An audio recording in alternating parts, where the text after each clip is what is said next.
Hello, Title Tribe, and welcome back to Title Time, the show where we sit down in front of your screens and we give you all the start-sit advice that we can possibly give you for Week 14. Just want to throw out a heads up that most of you know that we got a couple of puppies about a week ago, and they're doing great, but we decided to leave them in the pen next to me here in the kitchen area, where they're going to be able to wreak havoc and do whatever the heck they want to for the next 2 hours. And they've been super quiet up until I hit record, and now they're starting to growl and bark. So this could be interesting. But anyhow, you guys see that there's some changes, some different faces here on the screen. We don't have George and Jason with us because they're off fighting the good fight for the kids here, Toys for Tots, in their county in Florida. They raise money with Break from the Grind every single year, and they raise a lot of money. They're going to be joining us live, hopefully, if they have the time. At some point, they'll be popping in, and we'll get them on here to talk about their day, getting toys for the kids and that sort of stuff. But yeah, these dogs are starting to irritate the crap out of me. So I'm going to be trying to fill in for Jason and trying to do the hosting stuff. And then Pete, you've already been filling in for Rich and doing a fine job, I might add. So Pete, resident Bears fan, I'm the Colts fan. So of course we know all things football. So we're going to be able to help you out here. But Pete, how's things going this morning, my man? Oh, it's going good. It's a great morning. Got fantasy football playoffs starting, and got some great games today. So you got Bills, Chiefs, Bears, Lions, and then the Cowboys, Eagles game. How about that one? Yeah. I tell you what, that's obviously the game of the week. That might be the game of the year at this point. But yeah. So we tried to get some of the other guys to come on, but obviously this is a busy time of the year, and we know Joe, like, he's actually the actual Santa. So December is pretty busy for him. Coach Chef's been down and out, so we're going to try this thing with just the two of us. Now, that unfortunately may mean that you're going to see a lot of ties. So if there's ties, we do know that some of the guys are going to be in and out of the chat. So if you guys happen to be in the comments and you see that Pete and I have tied, let's help out our followers a little bit and our subscribers and try to break that tie in the comment section if we can. But yeah, I think we're mostly ready for title time. When we get back, we're going to talk about our game of the week, and then we're going to start answering these questions that are already coming in.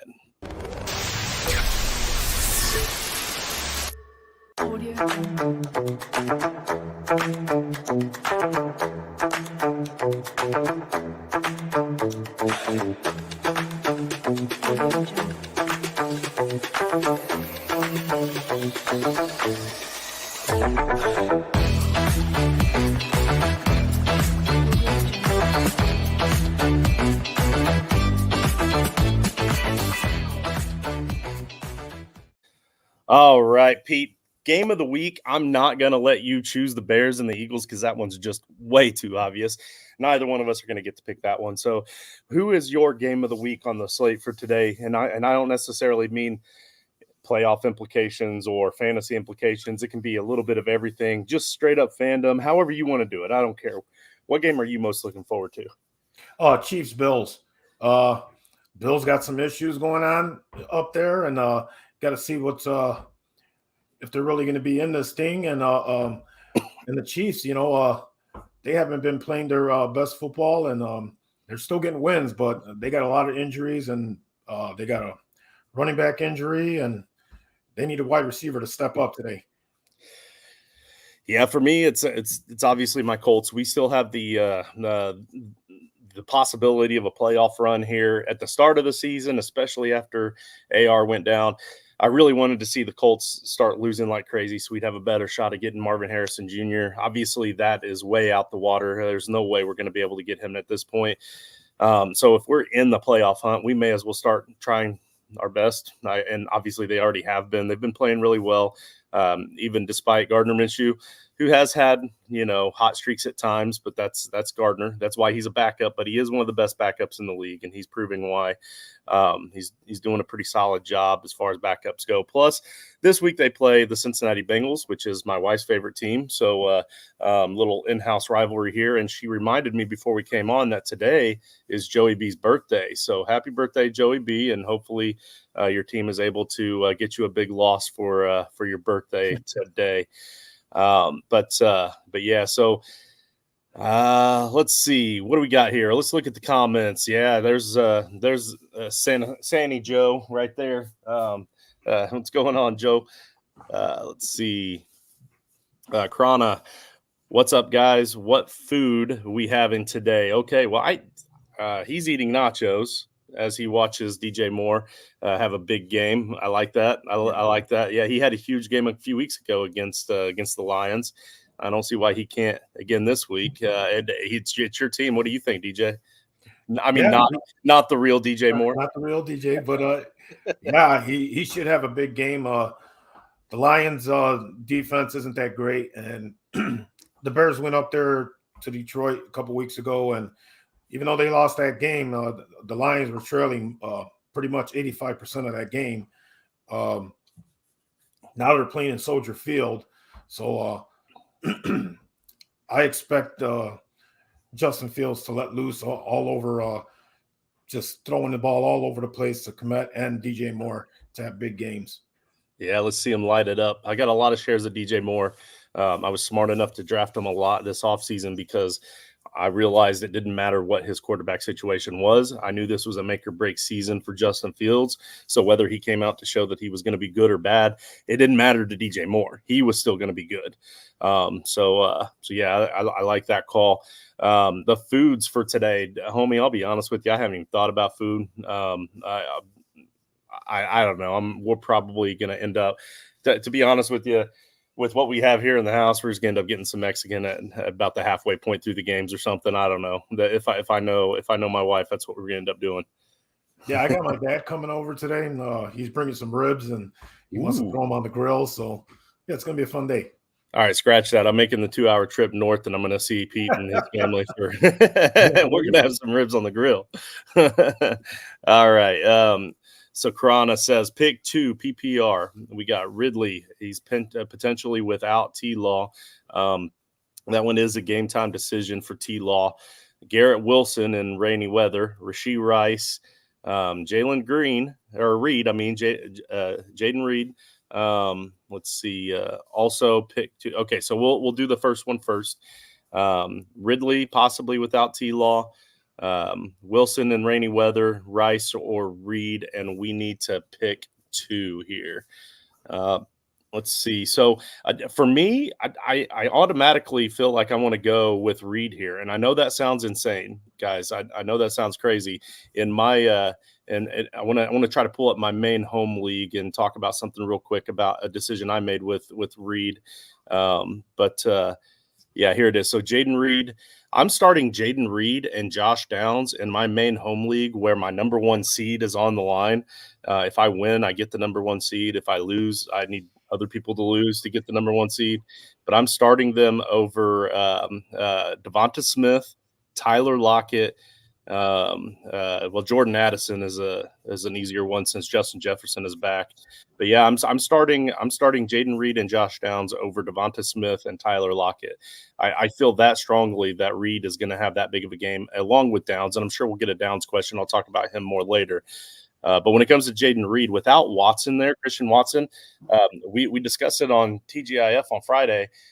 Watson is going to be out for at least a week, probably more, but this is his 5th hamstring strain since 2021. In 2 years, he's had 5 hamstring strains. So the guys, they need to be careful with him unless they want to do more long-term structural damage on that hamstring. Soft tissue injuries are never good. So I expect Reed to step up and have a bigger game this week. Let's see. I feel like he had a really good matchup as well. Reed, yeah, they're playing the Giants, right? Yeah. Okay. Yeah. There you go. So Reed's facing the Giants, and they're 29th against wide receivers. So it's just a good matchup. So I'm very confident in Reed in this one. The rest of them are a little bit foggy. Do you know if we've heard any more word on Trevor Lawrence? Because I feel like that one is, they keep saying it's going to be a true game time decision, but I'm leaning heavily towards him not playing. Have you heard anything? Yeah, I haven't heard anything. I seen his ankle was heavily taped. I can't see him just putting him out there and risking an even worse injury. And you know, they're trying to make the playoffs. So yeah, I really don't think he's going to start. That's nothing's came out, game time decision, and so I wouldn't start Ridley. I want to start Wilson. Giants passing is really bad, and it's going to be a really bad weather from what I understand. But I like Rice though. I am starting Rice in one of my leagues. I'm putting him over a couple players. Somebody's got to step up for Kansas City, and I think Rice is going to have a decent game today. So, to answer that question, I would go Rice, and then I would go Reed as well. Yeah, and that second one is tougher for me, but I think I'd probably go with Rice as well. He has the better quarterback. He's got a decent situation going on right now. In the last 2 weeks, Rashee Rice has really picked up. I think he's had 9 and 10 targets the last 2 weeks, where he was averaging about 4 to 5 targets a game. So he's really starting to become that number one wide receiver option for one of the best quarterbacks in the league, if not the best when they're on their game. So I think we're both in agreement here on Rice and Reed. And then the next question from Krana here is pick 2. We've got London, Addison, and Flowers, who is also in bad weather, he says. So London, Addison, and Flowers. For me, with Justin Jefferson back, that does 2 things. For one, it's gonna cut back a little bit on Addison's opportunity, but at the same time, he now takes the heat of the biggest part of the defense, the best parts of the defense. So that might help leave Addison open just a little bit more as well. If I'm gonna pick 2, I definitely have to pick Addison out of this group. He's the most consistent and most proven this season. And even when Justin Jefferson was out there, Addison was a young rookie, like early in his rookie year, and they were still trying to find ways to get him the ball. So I think Addison's still going to be involved enough that you have to start him over these other 2. And then I'm gonna go with Flowers here. As much as I hate to say it in the bad weather, but Drake London has just been entirely too inconsistent for me. But you might be able to talk me into Drake London if you have a strong argument for him there, Pete. I really don't. I really don't. I just got to agree with you on that. But especially about Addison. Justin Jefferson, like you said, he's back and he's gonna grab a lot of attention. He should be 100% healthy as much as he sat out, even though he had the IR and he sat out a little bit extra. He's good. So they're going to double him, and I see Addison getting a lot of targets this week. And Flowers, even though he's in a bad weather, you got to go Flowers over London because inconsistency, and you don't know with London. You just don't. Now, I will say the argument for London is the matchup against Tampa Bay. They're one of the worst in the leagues against wide receivers. The last time they played Tampa Bay was in Week 7, and London, PPR-wise, got 11.4 points that game. He had 6 catches for 54 yards.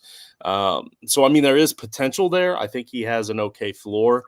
But I think if I'm gonna put money down that one of them is gonna score a touchdown this week in this game, it's gonna be Flowers. And my guess is your playoffs are on the line. If you need a safe floor, then I guess I'm okay with going Drake London. But if you need points, which most likely you do at this point in the ball game, then I think we're in agreement here that we're going to go with Addison and Flowers. Yeah. Krana says picked up McKinnon. Great pickup, guy, for real. Like that was one of the guys that I was going to be talking about today when the subject popped up. So this is awesome. So I love the McKinnon pickup, and I've been trying to toot his horn all week, and some people are calling me crazy, but with Pacheco out, he becomes the third down back. and I get he was questionable all week, and he was, partial practices, and he didn't play last week. I think it was because he was injured, but they expect him to play. They said that they expect him to play this week, and if he does, which looks like he's going to, then he's going to be getting the third down work. He's going to be getting the receiving work, and he's going to be splitting the carries as well, because CEH is not the running back that everybody thought he was going to be coming out of college. McKinnon all around is just the better back there. But CEH gets it because of his draft capital and his stint with the team and whatever else you want to call it. But he will, obviously, CEH gets an opportunity here, and he will have some carries. So he himself is also a flexible play. But anyway, I went off on a rant here. Let's see what he says about his pickup for McKinnon. Dog's knocked over the trash can. It says, how does he do against the Bills? Okay, well, there you go. I just told you. I think he's going to do great. I think he's going to have the third down work. He'll probably have 4 receptions for about 40 yards. I do think McKinnon gets a touchdown today as well. So I like him. It says, which defensive special teams is he starting? Texans or the Jets? Or the Jets in wet weather. Let's see.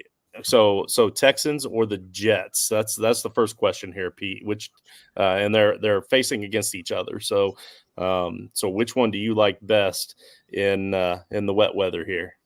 Well, I mean, wet weather. Which team is going to be out there the longest? The Texans offense will probably be out there more than the Jets, but the Jets defense is pretty good. They're not allowing very much in the air. No Tank Dell. This is a tough one here. But if I'm gonna go, I'm gonna go with the Jets because the Jets are at home. Yeah, I think so too. And obviously, Houston is the much better offense here. But like you said, that weather does temper down the passing game just a bit, and then not having Tank Dell is a big equalizer as well. I do think we see Nico Collins step up for the rest of the year, and I do think that we see the running game step up. Obviously, Houston has the better offense here, but being in bad weather, I'm going to take the better of the two defenses because the Jets defense is just that much better than the Texans defense. So with team defenses, you're not just looking at the offensive matchup as well. You also want to you think about the possibility of creating turnovers. Now, you can create fumbles pretty easily in bad weather, right? And so you want playmakers that can create turnovers. And there are more key playmakers on the Jets defense than there are on the Texans defense that can create those turnovers. So I'm going to go with the Jets there. And then finally, Ravens or 49ers, with Ravens having bad weather against the Rams. Okay, Ravens or 49ers, team defensive question again. The thing about the 49ers is they're playing the Seahawks, and I believe they had a pretty darn good game against them just a few weeks ago. I'm looking them up right now. Against Seattle just 2 weeks ago, they had 20 fantasy points, which in this league, I know they're a little high. So it probably would have been closer to about 15 or 16 fantasy points in a traditional league. But they had an interception, a fumble recovery, 6 sacks, which I don't see that part changing. And only 7 points against, which I also think that one still remains kind of low as well. I think that the 49ers is the obvious pick here for me, even though the Ravens technically actually have done a much better job on the season. I just think that the Rams offense is even though they're not utilizing the wide receivers quite like we expected, the offense is actually playing pretty well overall for the Rams. So I think that's going to be a little bit more cause for headaches for the Ravens. For me, I'm going 49ers, but I can easily be convinced to go otherwise. Yeah, I'm going to go 49ers with you as well. They are playing the Seahawks. Geno Smith's got it's a groin injury, I believe. And, those are real tough. They're going to bring – the 49ers are going to bring it. Charbonnet's questionable. Walker's questionable. I mean, who are they going to trot out there to play against them? This could be a really lopsided game for the 49ers and Seahawks. Sorry, I was laughing because I'm reading some of the comments up ahead. So, yeah, no, definitely great advice. I agree with you there. And then Krana got in early, man. He's ready to set his lineups. He's ready to win. Guys, this is week 14. So this is the last week of your regular season or the first week of your playoffs, depending on your league. So get the questions in. With only two of us, we should be able to go through them pretty quickly. And as we hit certain players, I won't have to be as long-winded on some of these guys as I am sometimes. And I can just say, refer back to when I talked about it earlier. But we've got Myers, Lockett, and Downs, PPR, pick 2. Now, I'm excited about talking about one of these, and that's Downs. So I'm going to Downs is my definite locked in, and then I'm going to hear what you have to say about the other two after I talk about Downs. So, but with Downs, here's the thing about Downs: he's going up against the Bengals, and the Bengals have a couple of pretty darn good defensive backs, right? So let me. Sorry, I should have had this pulled up and ready, but I only just now saw this question. But yeah, so they've got Mike Hilton and they have Chidobe Awuzie. So between Awuzie and Mike Hilton, they have pretty good, solid defensive backs, right? So you would think that they would be pretty good against wide receivers, but they're not. And where they fail, where their defense struggles is against slot receivers. Okay. That's why the Bengals against wide receivers are only about middle of the pack. And it's because of that slot receiver position that tears them up. Well, Josh Downs, even though he's listed as the number 2 on their depth chart, he's played 75% of his snaps out of the slot position. He is a true slot wide receiver by every sense of the word. He's ran the 4th most routes of any wide receiver in the league out of the slot position. Downs is going to eat today. All right. Downs is going to have 100 yards. He's going to have a touchdown. You're going to start Downs. Please start Downs. Anybody that has any questions up in advance, like I've got him slotted as a low-end wide receiver 1 this week. So I'm starting Josh Downs everywhere I can. Now I need to hear your argument for the other two, because you ain't going to talk me out of Downs, homie. No, I ain't talking you out of Downs. But so Myers and Lockett, these are two tough calls because O'Connell's a rookie. They're going to play against the Vikings. The Vikings defense, they blitz a lot. And then Lockett, again, they're playing the 49ers, and then Geno's got an injury. Their running backs questionable. You're gonna have to go Myers on this, because the Seahawks are playing the 49ers, and Lockett may not be getting very many targets. Myers will get a lot of targets. He's on the other side of Adams. He's been proven, no matter what, to get his targets, get his catches every single game. I have Myers, so I believe in him as well. So yeah, so Downs and Myers would be my way to go on that. Yeah. Okay. So yeah, Myers. I'm fine with Myers. I'm not thrilled about Lockett. And you guys heard in that main home league earlier, I even said that Lockett was one of the guys I was benching in favor of Downs and somebody else that is typically Reed. So I'm not super high on Lockett this week either. And it seems like Lockett, there's something else wrong with him. Like maybe it's the injury issues, or I don't know. Maybe it's the quarterback play. Maybe it's the offensive line that has been playing horrible so far this season and not giving Geno enough time back there, which could be why Geno is hurting. Like there's just so much going on with that offense that they just don't look good. It doesn't look like an offense where Lockett can thrive. So I'm perfectly fine with Myers here as the second one as well. So, and then finally, Krana says needs a tight end with McBride on bye. So Komet, who I'll let you talk about first, because, the Komet, Bears, that sort of thing. Brevin Jordan, Conklin, and Juwan Johnson are his options here. And then he says, thanks, guys, and hope you're all in for your fantasy playoffs, because I am. That's awesome. Congratulations. Good luck in your fantasy playoffs, Karana. We will answer this question, but before we go, we want to say that we appreciate you. You chime in nearly every week. You've asked a lot of great questions, and you've been a huge supporter. So we thank you for subscribing and being a part of the show here at Toilets and Titles. So talk to me about Cole Kmet, and then tell me which tight end out of these four you're choosing. All right, it's going to be simple for me. Come on, because I'm wearing his jersey. But you know, I you don't want to trust Juwan, because right now the Saints are having a lot of problems. They got a lot of injuries. I think he's injured as well. So Kmet hasn't really caught a touchdown since Bajent played. He's still getting catches. He's getting yards. He's a really good tight end. So if you need a tight end, yeah, you got to Kmet. Kmet would be your guy to go to on this. He's the best blanket that Fields got out there. Yeah, so to your point, he has 5 touchdowns on the season. He had 2 against Denver, 1 against Washington, and 2 against New Orleans. So only 3 games where he scored a touchdown, and 2 of those were 2 touchdowns.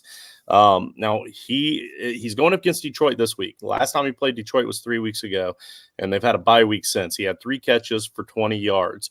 So a PPR game of 5 points. But as a whole, Detroit gives up. They're in the bottom third in the league on points given up to tight ends. This seems like a game that could be a positive regression type of game for Cole Kmet. And what I mean by that is, just as you said, it's been a little while since he scored a touchdown. So maybe he's kind of due for a touchdown, right? So he went up against the bad Lions defense before and didn't do very well. He gets a second shot at them now, this time at home, so he should be due to have a good game against them. He has had, it looks like he's averaging at about 7 targets. 8 targets, probably about 8 targets a game over the last 5 weeks. So with that kind of flow, that kind of target share, there's a pretty good chance that he could score as well. If we're talking tight ends, then usually I like to, if I'm not starting one of the top tier guys, I'm starting a guy that's going to give me the best touchdown possibility. And Cole Kmet's got 5 touchdowns this year. He's proven that he can get the touchdowns. Brevin Jordan, we haven't quite necessarily seen a whole lot from. Conklin is so hit or miss because that Jets offense is so hit or miss. Juwan Johnson, I get that Taysom Hill isn't playing this week, but also they don't really play the same position. But the thing about Taysom Hill being out is that it helps everybody just slightly, because everybody has a little bit of a better opportunity share. But then also they can't move the ball on short yardage situations quite as well without Taysom Hill. So maybe they have to punt more and you have less opportunity. So there is a give take when Taysom's not in the lineup. So I think I'm going to go with you on this one. Kmet, it's down to Kmet or Juwan Johnson for me, but I think I like Kmet. So far we haven't really disagreed on a whole lot of these, Pete. I think we're doing better than I had anticipated. I thought we'd have a lot of ties, and I'd feel bad. Eli says 3rd, and then he says, oops, I'm on Dad's account. That's what I was laughing about earlier. So yeah, get back on that regular account and give us some comments on that one too. Ramsaholic, hey, what's up, my man? Let's see, he's got Thielen or Jalen Reed. So you guys heard what I said earlier about Jalen Reed. I'm all over Jalen Reed this week. Thielen is a guy that's been mostly hit most of the season, but he's also kind of been miss a little bit, and especially here lately. So here lately, the last 2 weeks, he's had 3 targets and 6 targets. So 2 of his less productive games of the season outside of week 1 against Atlanta when he was still new to the team. But this week, going up against New Orleans, he's facing a team that he played in week 2 where he had 7 catches, only 54 yards, but he did have a touchdown. But that 7 catches, so PPR-wise, there was a lot of catches. And he's had a lot of streaks of a lot of catches in a lot of games this season. So to get, let's say he gets another 7, 8 targets, he definitely could be right up there with where I have Jaden Reed. Problem is New Orleans is actually tightening up their defense against wide receivers. And I feel like teams have started to kind of figure out the quarterback situation there with Bryce Young for Carolina. I mean, I get they've only won one game all season. There wasn't a whole lot to figure out, but it seems like as the season has gone, Bryce Young has not been improving. If anything, he's kind of slowly getting worse and worse when it comes to a lot of his connections with his wide receivers. But he's been relying more on the tight ends and dump off passes, which is stuff that you usually see rookie quarterbacks get away from as they progress and get better. So I am a little bit concerned about Thielen this week. In a vacuum, this should be a really close question, but I feel like I'm going to go with Jalen Reed just because I think he's going to have a big game. So what do you think, Pete? Yeah, I'm going to go with Reed on this one. I have to agree with you. If you've seen since they let Frank Wright go, they've been running the ball a lot more. They're depending on the run. They're trying to take some pressure off of Bryce Young. He is struggling very, very bad. He's a rookie, but I mean, things just don't look good for him right now. I know Thielen leads the Panthers in receptions and touchdowns and everything else, but they're starting to shy away from Bryce Young, trying to take that pressure off him. So you got to go Reed on this. Yeah, and they did try to start running the ball a little bit more with Frank Reich before he got fired, but too little too late for him. Just like in Indianapolis, he should have been running the damn ball the entire time, and he did not run it nearly enough, and it caused him to get fired. I don't know what it is about him having subpar quarterbacks and thinking that they can throw the football all over the place. Maybe it's because he's a quarterback from back in the day, but Frank, whenever you get your next job coaching some high school somewhere, maybe try to run the football because high school quarterbacks usually can't throw very well. They have to develop into being able to throw the ball. But that's just, a jaded Colts fan trying to give some advice to him on his way out the NFL door. So yeah, so we're going to go with Jalen Reed here. Coach, I know you've been feeling down and out. Thanks for tuning in, giving us that view and wishing us a good morning. Good morning to you as well. I hope you're feeling better and getting hydrated and prepped and ready for your fantasy weekend. Definitely hit that like and subscribe, just as he suggests down there at the bottom.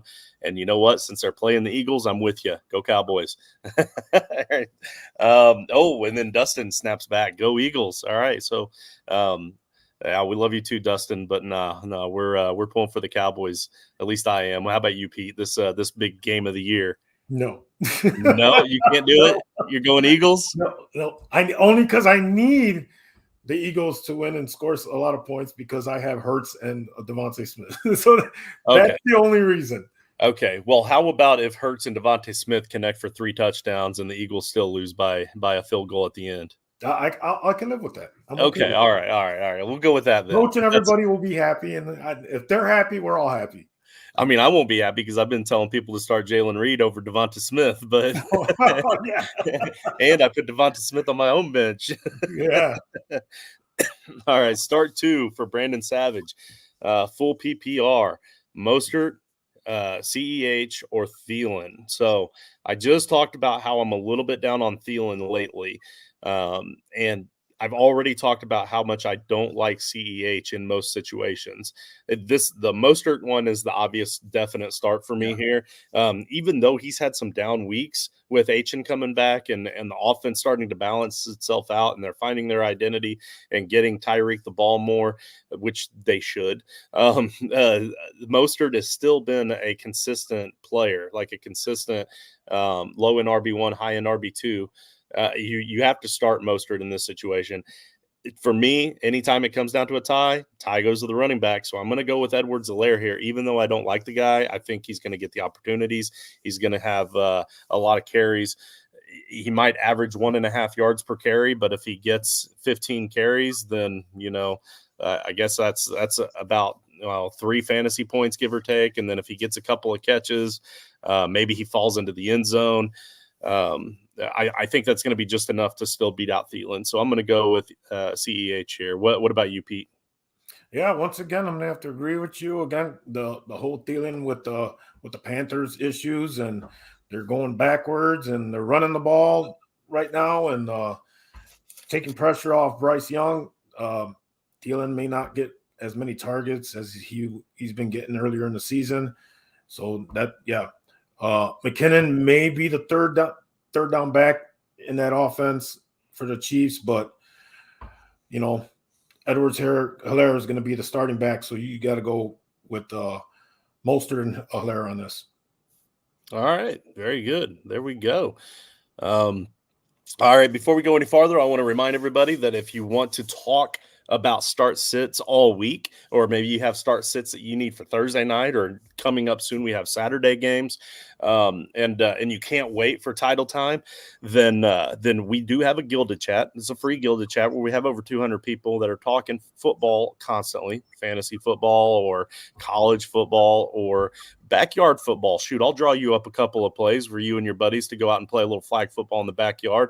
We don't care. We'll talk anything football in that chat, and that is on the Gilded app. You download the Gilded app, and then you reach out to myself or Coach Sheps. That's at JustinFF_ or at Coach Sheps, and we'll get you into that free Gilded chat, so you can ask all the questions that you want to ask, your start sit questions all week long, and not just on title time. And we have a ton of things in store for you guys in the off season, the so-called off season, where most shows are kind of taking it easy. We kick it up a notch. We have a few guys on the team that are real heavy into the NFL draft and free agent market and all of the good stuff that come along. The NFL next season starts the week after the Super Bowl for us. So stay tuned in the so-called off season for what we call overtime. All right, Dustin. My man Dustin is in here. Good morning, gentlemen. Good morning to you as well, Dustin. Good morning. Need to pick 3, and this is Frank rules, so the Frank and Stank Listener League. So for most of you out there, you're probably going to be listening to this, and you know what we're talking about because you're a part of the title tribe. If you don't know what Frank and Stank is, make sure you reach out to us because it's an incredible listener league, and we're going to be adding about 50 more people to that league, hopefully next season, and potentially doing several more live drafts at Canton, Ohio at the Fantasy Football Expo. So reach out to us if you want in on the Frankenstank Listener League. It's unlike any other league you'll ever be in. Freddie Krueger gets drafted ahead of Pat Mahomes in this one every single draft. So it's definitely crazy. You want in on it. But we got Nico, T. Higgins, Garrett Wilson, Isaiah Likely, and Dallas Goedert. He said he needs to pick 3. So right off the bat here, did anything stand out to you, Pete, for Frank rules on these 5 guys? Well, I'm starting Goddard. He's he's coming back off that injury, and he's Jalen Hurts guy. So he's gonna be a big tool in the hopeful win for the Eagles today against the Cowboys. And then Nico, I mean, Stroud's going to go to him because, no more Tank Dell for the rest of the season. So his targets are going to go up. And even though the weather is going to be bad, the Jets secondary is really good, but I'm still going to go Nico. And then lastly, I'm going to go T. Higgins on this one. I know your Colts are fighting pretty hard and that, but T. Higgins is another guy that gets his targets and makes those great catches. Yeah, so I definitely agree with the first 2 because especially with Frank rules, the tight end premiums are big. So Goddard, I love the Goddard pick. I love the Nico pick. Weather doesn't matter in that one for me for Nico because somebody has to be the guy, like you said, with Tank Dell out. So even if he's hampered by the weather, he's still going to have a decent, solid opportunity. And then real good possibility of seeing another Nico touchdown this week. Yeah. So I like both of those picks. But for that third one, it's not so much with T. Higgins for me as so you chose T. Higgins over the other 2. I'm going Isaiah Likely, but it's not so much because of the situation. For me, it's more of the Frank scoring because tight ends do have such a high premium there. Now here, I'm scared about Isaiah Likely because the last time we saw him was 2 weeks ago before the bye week, and he had 4 catches for 40 yards in the first half.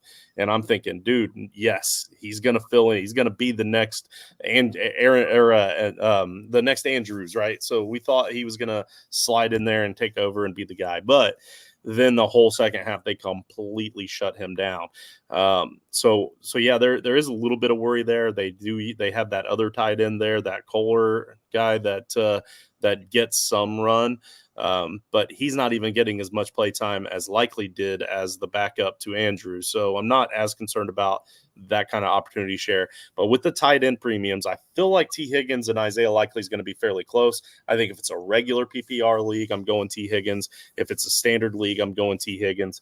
But in Frankenstein, if you get a first down catch for a tight end, then you get like 3 extra points that you don't get for a wide receiver. So you don't need as much of the opportunity. So I'm going to go with Isaiah Likely on this one. If there's anybody else in the chat that's in the Frankenstein that has a tiebreaker here for us between T. Higgins and Isaiah Likely, I'm sure Dustin would greatly appreciate it. And then with that being said, being that our playoffs have started in the Frank, I really don't want to give him the best advice. You know, that's fair. Yeah, that's right. So in the Frankenstein playoffs, there are 32 teams in the playoffs, and only 2 teams got a bye into next week. So this week, the other 30 teams are facing against each other, and the 6 teams out of those 30 that score the most points make it to the next round. So with that being said, you're absolutely right, Dustin. We're going to start Garrett Wilson, we're going to start T. Higgins, and we're going to start Isaiah Likely. Make sure you leave Nico and Goddard on your bench. Yeah, those guys are no good this week. Good point. All right, Joey, thanks for taking your time out from the little elves and the sleigh and stuff and the reindeer and saying hi to us. Good morning to you, sir. Yes, sir. Yep. There's there's my wife chiming in. Yes, we've had a lot of Mexican food lately, and by lately I mean like the last year and a half. So my daughter is constantly. We got a little restaurant right around the corner from us. Constantly, every day I pick one up from school. Let's go get Mexican food. Let's go. Oh man. Yeah, the only thing I have around the corner for me is a gas station and a dollar store. So I actually have to drive, 15 miles or so to this this Mexican restaurant, but it's worth it, man. They have some good stuff. There's this Rojo burrito, T-Rex Rojo. It's amazing. But anyway, I'm not like Jason and George and just going to ramble on and on for an hour about food. We want to talk football, but now I really want a burrito. All right. Reed or DJ Moore? All right, Jerry. Yeah, you're tugging at my heartstrings here. So Reed is a guy that I am recently really high on, and I do think he's going to have a big game this week. But DJ Moore is a guy I've been high on all season, and he scored over 20 fantasy points just a few weeks ago against the Lions in what seemed like not a very good game for DJ Moore. Like it was a quiet 20 points, and he just slowly kept getting catches. He got a touchdown. That's what DJ Moore does. Like he's a possession receiver that has the ability to break a big one. And I love DJ Moore. Like he's probably my second favorite wide receiver in the league behind Justin Jefferson. And no offense, I know, division rivals, but Justin Jefferson is phenomenal. But for me to say that DJ Moore is my second favorite wide receiver, that's all based on fantasy football output, because every single year he gets underestimated. Every single year I draft him super late. Every single year he's a wide receiver 2 for my team. That gets me wins. So I can't bench DJ Moore in hardly any situations ever. So give me DJ here. And I think I already know where my man Pete's going to go. But I guess I'll ask him anyway. Yeah, you got to go DJ Moore on this. It doesn't matter who's the quarterback that's out there. He's getting his catches. He's the number one guy. Any quarterback that he plays with, he makes them look great. And his yards after catch are amazing. He makes guys miss, and he makes it really hard for them to tackle him. All right. So the next one is a little tougher because we need to check on some injury stuff here. So we need to check on Walker. We need to check on Charbonnet. And we need to see if we have any updates on them. It looks like Walker is expected to play, and he's coming off of an oblique injury, though. So that's a tough one to come back from. And he's been out. He got hurt early in week 11.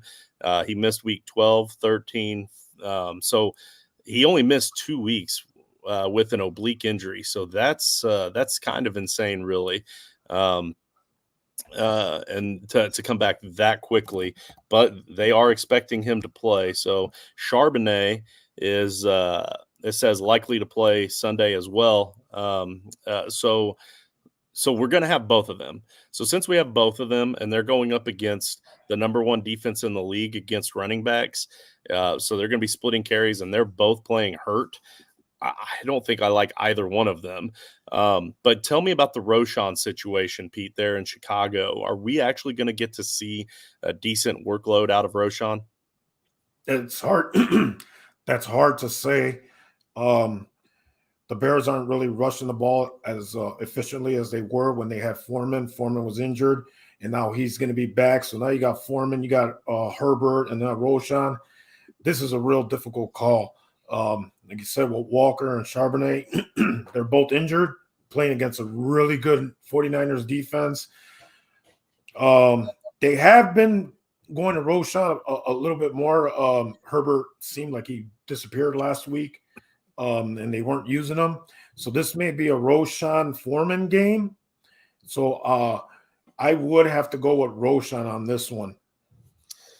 Yeah, man, I don't know, because so with Roschon, he's also going up against a really tough run defense as well with the Lions. They're a top 3 as well. So both of them, or all 3 of these guys, have really tough matchups. Yeah. All 3 of them are splitting carries in their given situation. It's just which situation do you trust more or less? Oh, geez, this is bad. This is really bad, Dustin. Yeah. I hate to tell you this, but do you have anybody on the free agent market? I'm assuming you don't, or you would have thrown them in here. You're a smart guy. You would know if you need to look somewhere else. But let me look up something else real quick. And let's remember, the Bears run a heck of a lot of screens. I think they run like 50 screens a game. That's what it seems like. So yeah, this is a really tough call on this one. That's actually what I was looking up. You mentioned the screens. I wanted to look and see how active he was in the receiving game. And Roschon Johnson had 5 catches for 40 yards against the Vikings. So he is being heavily involved in the receiving game. So yeah, I'll agree with Roschon. I'm not gonna break our streak here.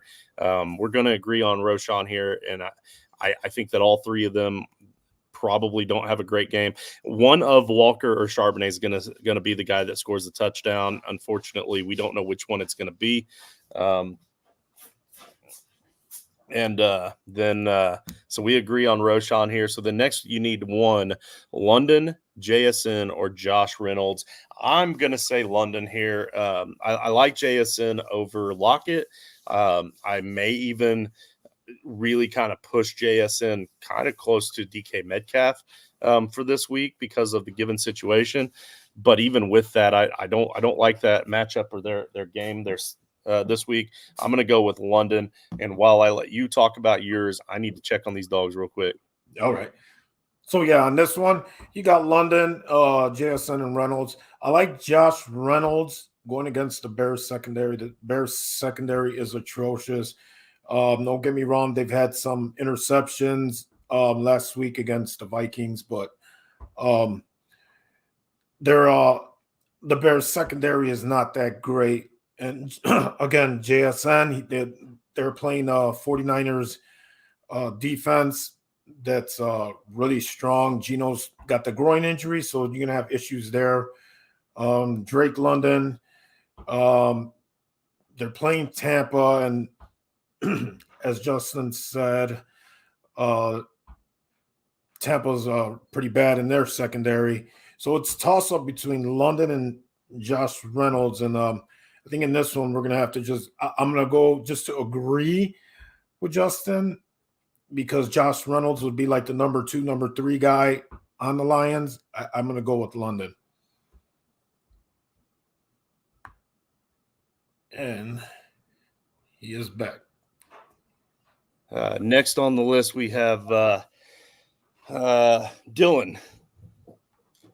All right, so Dylan says, "What's up, guys? Start sit question. Both are full PPR. Okay. The number one is the quarterback situation here. He's saying Stroud at the Jets or Fields versus the Lions. I'll let you take this one because I'm going to agree with you because I know exactly who you're taking, and I'm taking them too. Yeah, you're going to go Fields versus the Lions. He should get a lot of yards. They're going to be throwing the ball a lot. And then you got the bad weather against the Jets. Stroud facing the Jets secondary that's really strong.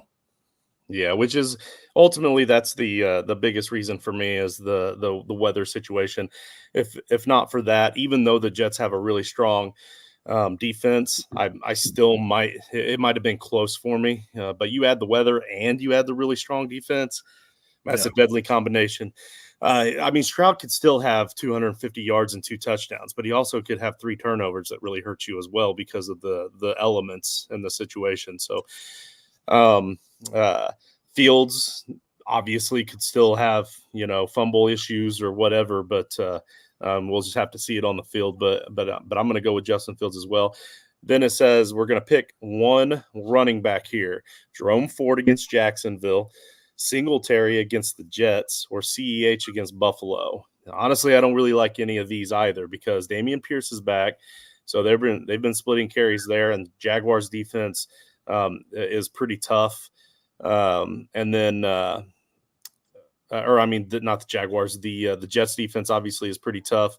Jerome Ford against Jacksonville. Jacksonville has a fairly strong defense as well. And I like Jerome Ford, but he's splitting carries with Hunt, who is available and playing this week. Yeah. And CEH is splitting carries against Buffalo, but we've talked about it. He's going to have the opportunities. So I think touchdown upside goes to Ford here. Safer floor goes to CEH for me. So I think it depends on your matchup, Dylan. This is the first one where I'm going to pull that card. If you feel like you need a safe floor, just straight up, just opportunity, and this is my safe floor guy, I'm going to go with CEH. But if you need touchdown upside, you need points this week, you need to get the highest number possible because your opponent looks like they have good matchups or whatever the situation is, then I'm going to go Ford. Yeah, I'm going to go CEH on this one against Buffalo. He's starting. I know McKinnon, again, we talked about it before. He's going to be the third down running back more than likely. But CEH is going to get a lot of play time in there. So that's where I'm going to go on that one. Yep, I like it. I keep forgetting which tab I'm on here. All right, Ramsaholic says Justin killed it. Rams O is tough right now. San Francisco's D all day versus Seattle with that hurt O line. Yep. And Geno looking mid. Yep. Yeah. Unfortunately, and I don't think that all of Geno looking mid is Geno looking mid. Just like you said, like that offensive line has just been horrendous. And I mean, for what it's worth, I know a little bit about this because I do kind of keep tabs on Ramsaholic's own show. So make sure you follow him on YouTube as well. So appreciate the compliment. Dustin Hetrick. So D says, thank you for all your help this season. Every year gets better and better. You are all killing it for us. Hey, if every year's getting better and better, and this is the most recent episode of the year, and we don't have George and Jason, does that mean that we're better without George and Jason? I think like there's like a math process there somewhere, right? Am I right? But speaking of George and Jason, we're hoping. What's that? Let's get that poll going. Who's the better? No, I don't want that poll because then I have to do this show without them more often, and I can't do that. They're too valuable. And I'll play make believe all day, but definitely value pieces. So we're hoping that they can still chime in. And the next time I send it to you, Pete, I'm actually going to send them a text to see if they're still planning on coming on or if they're going to have time. But we're hoping to get them to hop in here. I may have to send them the link. So. Let's see. Jerry, Bijan or Gibbs, half-point PPR? Well, this is a tough question. I like this question, Jerry. All right. Bijan or Gibbs? Okay, so Bijan is going up against Tampa Bay, about middle level against running backs. And Bijan has slowly been getting more and more run. Like they've actually been giving him the ball more. So the last 3 games, he's had no less than 19 touches, and he's had 3 touchdowns over that stretch. So Bijan is starting to become what we thought Bijan could be over that stretch. And then we have Gibbs, who's been more of a piece to his offense pretty much all season for the most part, with an even better matchup against Chicago, and more of a 50-50 split there with Monty, although not so much last week, but still pretty close. I feel like Gibbs is very explosive. I feel like it's a much more split there though than it is in Atlanta, where Bijan has finally become a Bijan. So I'm gonna go with Bijan here. I feel like they're finally trusting the rookie to just to do his thing. Yeah, Atlanta's finally, using one of their players finally. Bijan's been the go-to guy, even in the passing game. They've been throwing to him a lot. And Gibbs is splitting time with Montgomery. Montgomery's coming back to Chicago, a little bit of a revenge game. They're going to want to run the ball heavy, Detroit, I think. And even though the Bears' secondary is bad, they're still going to want to run the ball against the Bears. Even though the Bears, I think they only give up like 50 or 60 yards a game to running backs. They're actually pretty good. And Gibbs is starting to lose a lot of time with Montgomery in there, because Montgomery can also, break it out just as much as Gibbs. So I'm gonna go Bijan on this one.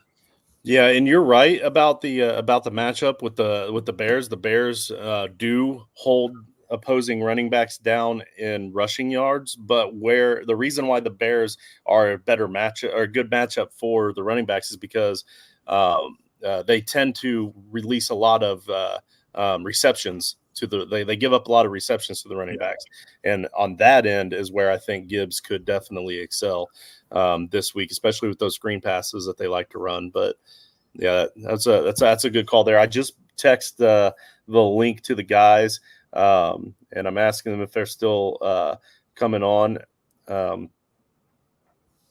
And hopefully they can, because that's always fun.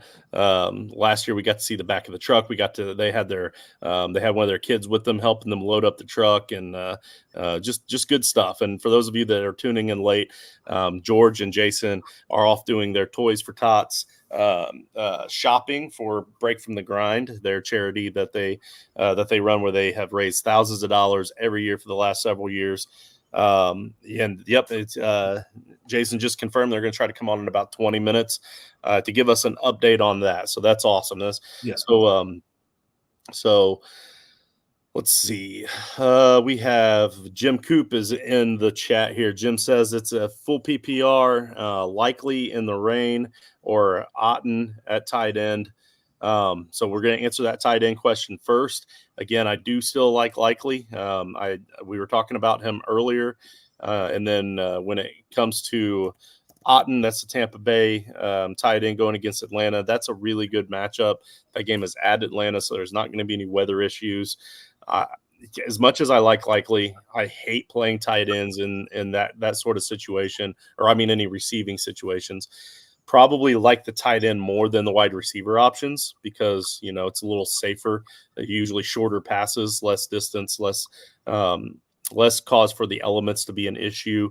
But Otten has actually played pretty decent all season as far as our deeper tight ends go, and of lately he has had like last week against Carolina, he didn't do anything. I'm not sure what happened there, but he had 4 targets, 5 targets, 3 targets, 9 targets, 6, all of those games before that. So he is getting targeted. He is a part of the offense, and they are playing in a dome. So I'm going to go with Cade Otten here in a very close decision. But don't be surprised if I was wrong about this one, because Likely very well could get a touchdown this week. Yeah, I'm going to stick with you and keep going on this, and I'm going to go with Otten as well. All right, and then next it says at wide receiver, dinged up Boyd, a dinged up. Is that? It says M.N. Brown. I'm guessing Noah Brown, and he accidentally hit the M. Yeah, he didn't fix it later. So so we're gonna go with Noah Brown or maybe Marquise Brown. I think they're both dinged up. So I don't know which one you meant. Or wait, he says in the rain. So that would be Noah Brown. Okay. Yeah. So Noah Brown in the rain, dinged up Boyd or Quentin Johnston. He needs one. So unfortunately, I want it to be Quentin Johnston. I really do. But man, like it doesn't matter the opportunity. Like he's been dropping passes when he does get the opportunity, and they haven't been running him out there. He doesn't get nearly the route run share as the other wide receivers there, even with everybody ahead of him being hurt. Like it's just I don't know. Maybe that draft pick was a bust. I hope it wasn't, but I can't go that route. If this is Noah Brown, I'm going to go with Noah Brown here, whether it be in the rain or not, because he's played incredibly well this season when he's had to. And Tyler Boyd, there's something not right in that guy's head this season, and I hope he can fix it. He used to be one of my favorite players to root for on Sundays, but now it's just there's something not right with Boyd on the field. So I'm going to go with Noah Brown in this situation, and hopefully that's who it is. If it's Marquise Brown, I might go ahead and lean towards Quentin Johnston. But that Colts pass defense is pretty solid against wide receivers. I mean, obviously Jamar Chase is going to get his, but aside from that, I'm not too overly threatened by any of the wide receivers for the Bengals this week. So I don't know. Am I missing anything there, Pete? No, you got it right on. Johnson, man, he's just like you said, man. That guy might be a bust. It's so hard to say that already, but he's trending that way. You know, he's when he gets his opportunity, he's just squandering it. You know, he drops wide open passes. He's, you know, just can't do that. So, and you can't trust him if you're gonna, if that's the guy you're thinking about starting, you can't trust him to put out there if he's not going to get the opportunities. You know, when the quarterback's not going to trust him, they're not going to throw to him. Yeah, for sure. Wyatt Loves Music is here, and this is Wyatt Loves Music on the Gilded app that we had talked about earlier. So again, don't forget the Gilded app. Speaking of Gilded, here's the man that created the Gilded. We got Dad in the house, dude. You've been down and out. You've been sick. You've been wiped out. Yet here you are, like a man on a mission. What's going on, my man? Well, to be honest, so I can barely talk, but I'm gonna get through this because I want to help everybody. But my wife's been like crushing it the last 48 hours, so I had to get up and do something. So I folded a bunch of laundry just because if I'm gonna be out watching football today, I got to get stuff done. So I folded some laundry while I've been watching you guys and been in the chat. So figured I'd poke my head in for a little bit. Right on, man. We appreciate that, dude. You look decent for a guy that has probably lost 10 pounds the last few days. Dude, yeah. Like I said, I feel like I was poisoned. Like it was. So I had a stomach bug. For most of you watching this right now, I'm sure in the Gilded chat. So I haven't been very active compared to what I normally am over the last 48 hours. And it's because I've been in bed, like bad, dude. Like I watched some good movies though yesterday. So the new 3-hour movie with Leonardo DiCaprio and Robert De Niro.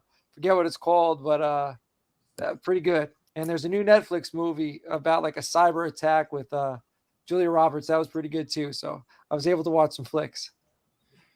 Yeah, I think I watched the Netflix one with Julia Roberts and Ethan Hawke. Yes, yeah, that was a good one. Yeah, the Kevin Bacon at the very end. Yeah, like I wonder how much he got paid for that. He had like one actual decent scene that took like 15 minutes, and then another scene where he didn't even have a line, and that was it. Like that was all of Kevin Bacon. He had a Cowboys hat on though. He did. He's a Cowboys fan in the apocalypse. Yeah. Hey, I told Wyatt earlier this week through some DMs because he DMs me a lot. This is also Black Body Absorber. on YouTube. Okay. Black body absorber is a reference to a sci-fi type thing, something that goes up in outer space. But he's been a little bit worried about what that looks like in the chats to have a name that says black body absorber. So he changed his name. He asked me to let it, or I told him I'd let everybody know that this is black body absorber in the chat. So it's Wyatt Loves Music. So our man from the Gilded, it's the same dude. Like so whenever you see that they're both awesome, that's the reason why, because it's the same guy. Right. But good to see you, Wyatt. Yep, no problem, Ramsaholic. We appreciate you tuning in again. All right, Wyatt, flex one. We got Keaton Mitchell or Lockett PPR. I've already discussed how I'm down on Lockett. We haven't really talked much about Keaton Mitchell this week, though, and I kind of feel like I have a bias on him. So I'm going to let somebody else go first. Pete, if you want to go ahead and talk about Keaton Mitchell or Lockett here in PPR, which one are you giving the nod to? I'm giving it to Mitchell. Again, Seahawks are in trouble. They're playing the 49ers, Geno Smith, that groin injury. I mean, he can re-aggravate that at any minute. Just trying to set his feet, he can re-aggravate it. And Lockett, he just hasn't been playing that well this year. It's just been a down year for him. So, yeah, Mitchell on this one for sure. Coach, you going Mitchell or Lockett? I'm going to go with Mitchell as well. I mean, the Rams are decent against the run. They're allowing 18 points per game to opposing running backs, but Mitchell, he's explosive. Like, he averaged 7 yards a carry last week. The week 2 weeks prior, he averaged 11 yards per carry on unlimited touches, and I think he deserves more touches. And I think the closer you get to the postseason and the rougher the weather gets, the more likely you are to give your backs more touches. Playing in Baltimore, it's not a terrible winter day today. Like it's 50 degrees in New York, surprisingly, but still, I think they're going to lean on their backs a little bit more in this one. And I think Keaton Mitchell is the safer play for sure. Yeah, I like it. I'm going Keaton Mitchell as well. Like I said, you guys, you listen to my. I don't want to call it Lockett hate. I think I hate his situation. Definitely don't hate the player, but that situation this week, just I'm down on him. And then Keaton Mitchell, just as you guys said, he's explosive. He's going to get more and more opportunity, and the more opportunities he gets, the higher his averages go. And as soon as the coaching staff there relies on him and they realize that, he could end up being one of those guys where you're trying to fight to get him off of Fab next week because this is his blow up week. So go get him now if you have the roster spot. It's one of those running backs that we talked about on the waiver wire episode for our Patreons. It's patreon.com/toilettitles.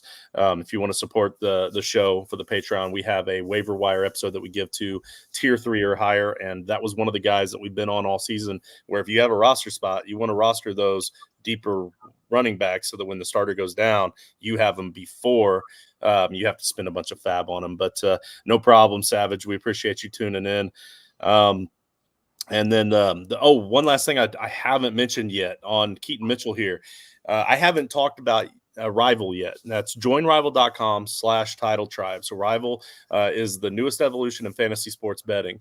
Guys, if you have any guys that are somewhat projected, even within like 4 fantasy points or 5 fantasy points of Keaton Mitchell, send me a bet. Send me a challenge bet with where I get Keaton Mitchell, and I'll most likely take it because and that's again joinrival.com/title tribe. Your first deposit of up to $200 gets matched, plus an additional $25 just for using that link, joinrival.com/title tribe. And I will most likely accept that $5 bet or less because of the Keaton Mitchell explosion that could happen this week. All right, Chris's videos. What's happening, my man? We I've been waiting on it. We knew you were in there. We knew you were biding your time to strike your question here, and it's always a good one. When I saw his name in there, like he's been with us since year 1. Yeah, he was young. So he's got to be like 18, 19 now. Yeah. Like, It's going to be weird one day when he's 40 and we still picture him as a high schooler. Yeah, or like a middle schooler, man. He's grown up with us, man. It's nice to see you, Chris. He says, should he start Olave over Ford or over Javonte Williams at flex. It's a half-point PPR. He wants to know if he should start Olave over Ford or Javonte. So I think that means he's got Ford and Javonte in there now, and he needs to know if Olave is the guy to jump in over him. And I think I'll go first. For me, it's the Derek Carr factor. He's been playing hurt. He was up in the air most of the week, and he is going to play this week. And he's not been playing very well to begin with. Olave is definitely the best wide receiver there, but Ty goes to the running back for me, and I think both of these running backs have played well enough in a half-point PPR that I think I'm going to leave the running backs in there. I think right now your heart is with your running backs, and you're trying to use your head to get Olave in there. Follow your heart, my man, and play your running backs. Am I missing anything there, Coach? No, JC Horn's back for Carolina. He came back last week.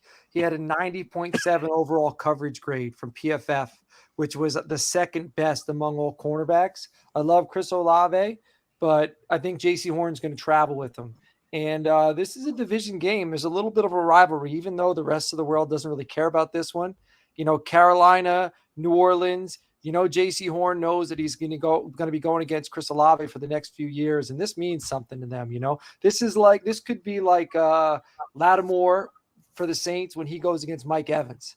That has been a phenomenal matchup for us to watch for like the last 5 years or so. And Horn versus Olave could be the next one in this division. And I think Olave, now is his ceiling higher than these guys? Yeah, possibly. Because all it takes is one reception for a touchdown and maybe 30 yards, and he's got a great day. So that could happen. But going into the playoffs, I want to be safe. If I started off the week from the Thursday game down and I needed to swing for the fences, maybe I'd put Olave in and hope for a monster game. But if it's a close one, I want high floor. And I'm sticking with Ford and Javonte because I know they're going to get volume. And I think the floor is higher. I like it. Good advice, Pete. Yeah, I'm with you guys on this one. The Saints are just beat up right now. No Taysom Hill. Juwan Johnson, I believe, is still injured. No Rashid Shaheed. Chris Olave is all they got. That's it. What are they going to do? Right on. I'm seeing the views numbers go up and down. So I feel like we're getting a new group of people coming in. So we want to remind you, make sure you hit that like, make sure you hit that subscribe, make sure you hit that notification too, because we have so many different several shows going on, and we got some new shows that are going to be coming in to replace the season-long shows with our so-called off-season shows. I discussed about how that's more like overtime for Toilets and Titles and more so than off-season, but you want to get in on those new shows, so hit the notifications because they might have new time slots, new days rolling. So if your notifications are on, you get to see when we come on. Coach, I'm going to start with you on this next question because we already discussed Roschon Johnson earlier with Pete, okay, and the other guy is your guy from the Cowboys, Brandon Cooks, who you convinced me in the offseason to pick up in redraft, and then it started off slow, and now he's a guy that's been saving my teams in redraft. So he's really picked it up. This is Uncle Steve. He's asking Roschon Johnson or Brandon Cooks, and he says, Brandon Cooks only had the one catch against Philly 5 weeks ago. But I need to know, was that an anomaly? Are we going to see a resurgence of Brandon Cooks? Because I feel like it's not going to take a whole lot necessarily to outscore Roschon, but that one catch does scare you. It does. And here's my thought process. I'm going with Cooks, right? And one of the reasons I'm going with Cooks is because Philadelphia is letting up the most points per game to opposing wide receivers, 48. That is 6 more than the next closest team. I know Brandon Cooks only had 1 reception for 4 yards in that matchup when they played last, but the next week he got 10 targets, 9 receptions. So they knew they needed to get this man the ball. And since then, it's been 4 targets, 5 targets, 4 targets. But his average through that time frame is over 16 yards per reception. Jake Ferguson had a monster game against Philadelphia the last time we played him. He was the safety blanket Since that time, Jake Ferguson's still been balling. Luke Schoonmaker's been playing, but Brandon Cook's been seeing a little more of those targets to move the chains, or it seems Dak's getting a little more comfortable with them. And I think Philadelphia is going to come into this one thinking they need to shut down Jake Ferguson. And I think Dallas is going to have to adapt. And when they adapt to that, look for Cooks to get those chain moving receptions. Because one thing I like about Cooks, especially as a Cowboys fan, he's where he's supposed to be, and he's catch first. What I mean by catch first, he's concentrated on securing the catch rather than running after the catch. And those are the guys, like I love CD. He's run after the catch. That's, those are big plays. But Cooks isn't number one. He's number two. And his job, move the chains, keep the drives going. And I think Dak can find solace in targeting a guy like that. So I'm going with Cooks in this one. All right, Pete, how about you? You going to disagree? No, I'm not, because I can't disagree with Coach. You're allowed to. No, I do it all the time, man.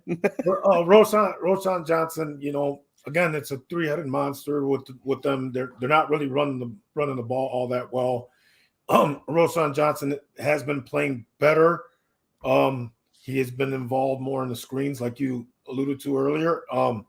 But you just don't know that the running backs, Fields runs the ball more than the running backs do. So. Yeah, and we talked earlier about Roschon and how his value this week is going to be in that screen pass. I have Cooks down for 4 catches for 60 yards. So, or no, 5 catches. It was 5 catches for 60 yards. So that's 11 fantasy points in PPR. So I feel like that's probably going to be right about, or maybe even a little above Roschon for the week. So, because I think Roschon, he may get the same amount of receptions on those screen passes, but he's probably not going to get the 60 yards.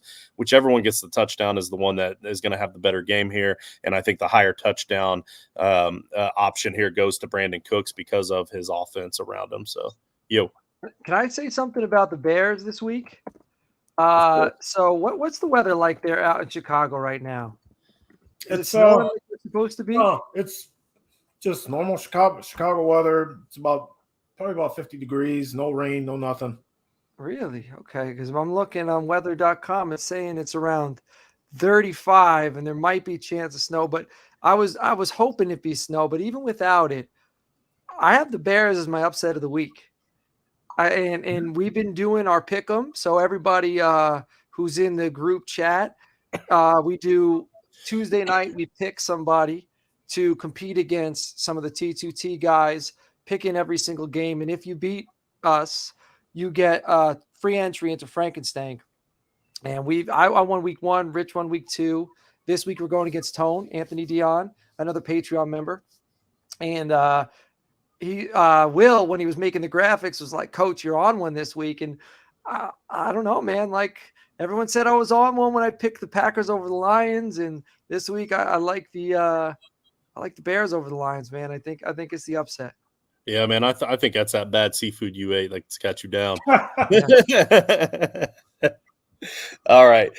So my wife is in the chat, and she ends this by saying, sorry if this is an obvious one, because she's still learning, but Lori, this is not an obvious question. This is a good question. She's got Russell Wilson against the Chargers or Jordan Love against the Giants. Both seem to be pretty positive matchups for the wide receivers here. I kind of like the weapons better for Jordan Love, even with Watson out, because I just think it's a better overall all-around offense, and Love is a better young player coming up. But Russell Wilson against the Chargers in that secondary, man, that's anytime you can get a quarterback against the Chargers, you kind of want to do it. So I think this is a very even one. I can give my advice to her all day, so I'm going to let you guys start. Pete, we'll start with you on this one. Well, I like Russell Wilson in this one because of his high upside. They're on a streak. They're doing really well. They're playing really, really good right now. And Russell Wilson, and like I said, against the Chargers are just, they're giving up massive points, massive yards. They're not really good. But Jordan Love has been playing well lately, and they're playing the Giants, and the Giants have some issues. They're playing in New York, and you know what? I'm still going Russell Wilson. Yeah, I thought I picked the Giants over the Packers in this one, but I just looked at the graphic. I picked the Packers. The Packers have been good. I don't know if they're as good as they've been playing. I love Jordan Love. I was high on him all off season, but this seems to me like it could be a letdown for Green Bay. I guess I think they will win this one, but I think the Giants will actually show up. It's in New York, and I'm thinking the Packers are expecting to beat them after what they've seen. So I think they're going to have to be scrappy, which I don't think bodes well for Jordan Love. Russell Wilson, on the other hand, is not playing in Denver. He's playing in LA. Beautiful weather. I think there's going to be a lot of points in this one. And I just like the chances of Wilson having a good day over the chances of Love having a good day. Yeah, and I'm going to lean Russell on this one as well. But just to remind everybody, that is a rival league. They do have season-long fantasy football on the Rival app. So, guys, make sure you upload that app. Again, it's joinrival.com/title tribe. But they have season-long. We're getting into some baseball this season with Rival. So, a lot of good things to come. Wyatt says, league where waiver free agent moves have been locked after Monday, or they get locked after Monday. So this is one of those leagues where once the playoff starts, there's no more free agent moves, and whatever your team is what your team is. He says Laporta is his tight end, so good for you. Congratulations. And would you roster Kraft or Hudson as a backup? Short bench should have to sacrifice, or he would have to sacrifice the running back depth. So in other words, are you willing to take on a backup tight end like Kraft or Hudson to have on your roster just in case Laporta gets hurt? Because you're not starting them over Laporta in any situation. But in order to do that, you're giving up more running back depth. I think I'm going to start off by saying I think I want to see what that running back depth is that you're giving up. But probably not, because I feel like if you're out Laporta at that point, well, I mean, if you don't have any backup tight end, then yeah, you have to have one in case he gets hurt, I guess. But like these guys, I don't know, like yeah, they're guys, like how big is this league that these are the only tight ends available? And is it dynasty? Like, are there a lot of stashes? Is there a taxi squad? Like, it seems like the tight end room is pretty depleted already. But if you're going to go that deep, though, Hudson has been getting picked up a lot lately. He has gotten a lot of targets here lately, and then Kraft is taken over for the guy with the ruptured kidney. Yeah, Musgrave. So I mean, he's at least going to be the starter. So at least it's somebody. But yeah, no, I feel you. Like I feel like if you lose Laporta, you're probably screwed at tight end anyway. Yeah. Like, is it that big of a deal to just take the zero? And who's the running back that you'd be like letting go of? Like, what if it's a guy like Spears or Dowdle? Do you want to? Because if you let one of them go and then one of the backs gets hurt, the difference between that back and the tight end you might be starting is significant. Right. Yeah. And of course, I got caught in mid search for a up and coming question here in a minute, but yeah, no, I let Wyatt, if you're still there, tell us who the running back is that you're dropping, and we'll make that decision then. Chris's videos, Romeo Doubs, Addison, Ingram, Cup, Spears, and Noah Brown for flex full PPR. And I'm guessing we can only choose one here. So I was in the middle of looking up something. I'm gonna go ahead and finish that up. So, Coach, there's a lot going on here, a lot to unwrap here. You got Ingram at tight end, Spears at running back. The rest are wide receivers at full PPR. Do any of these guys stand out for you for this week as a guy that you kind of think could have a big game? And I went back and looked at your dudes and duds. None of these guys were on your dudes list from Tuesday night's flagship show. So that doesn't make it super easy for you. And I think Ingram was on my duds list, if I'm not mistaken. So I'm ruling Ingram out.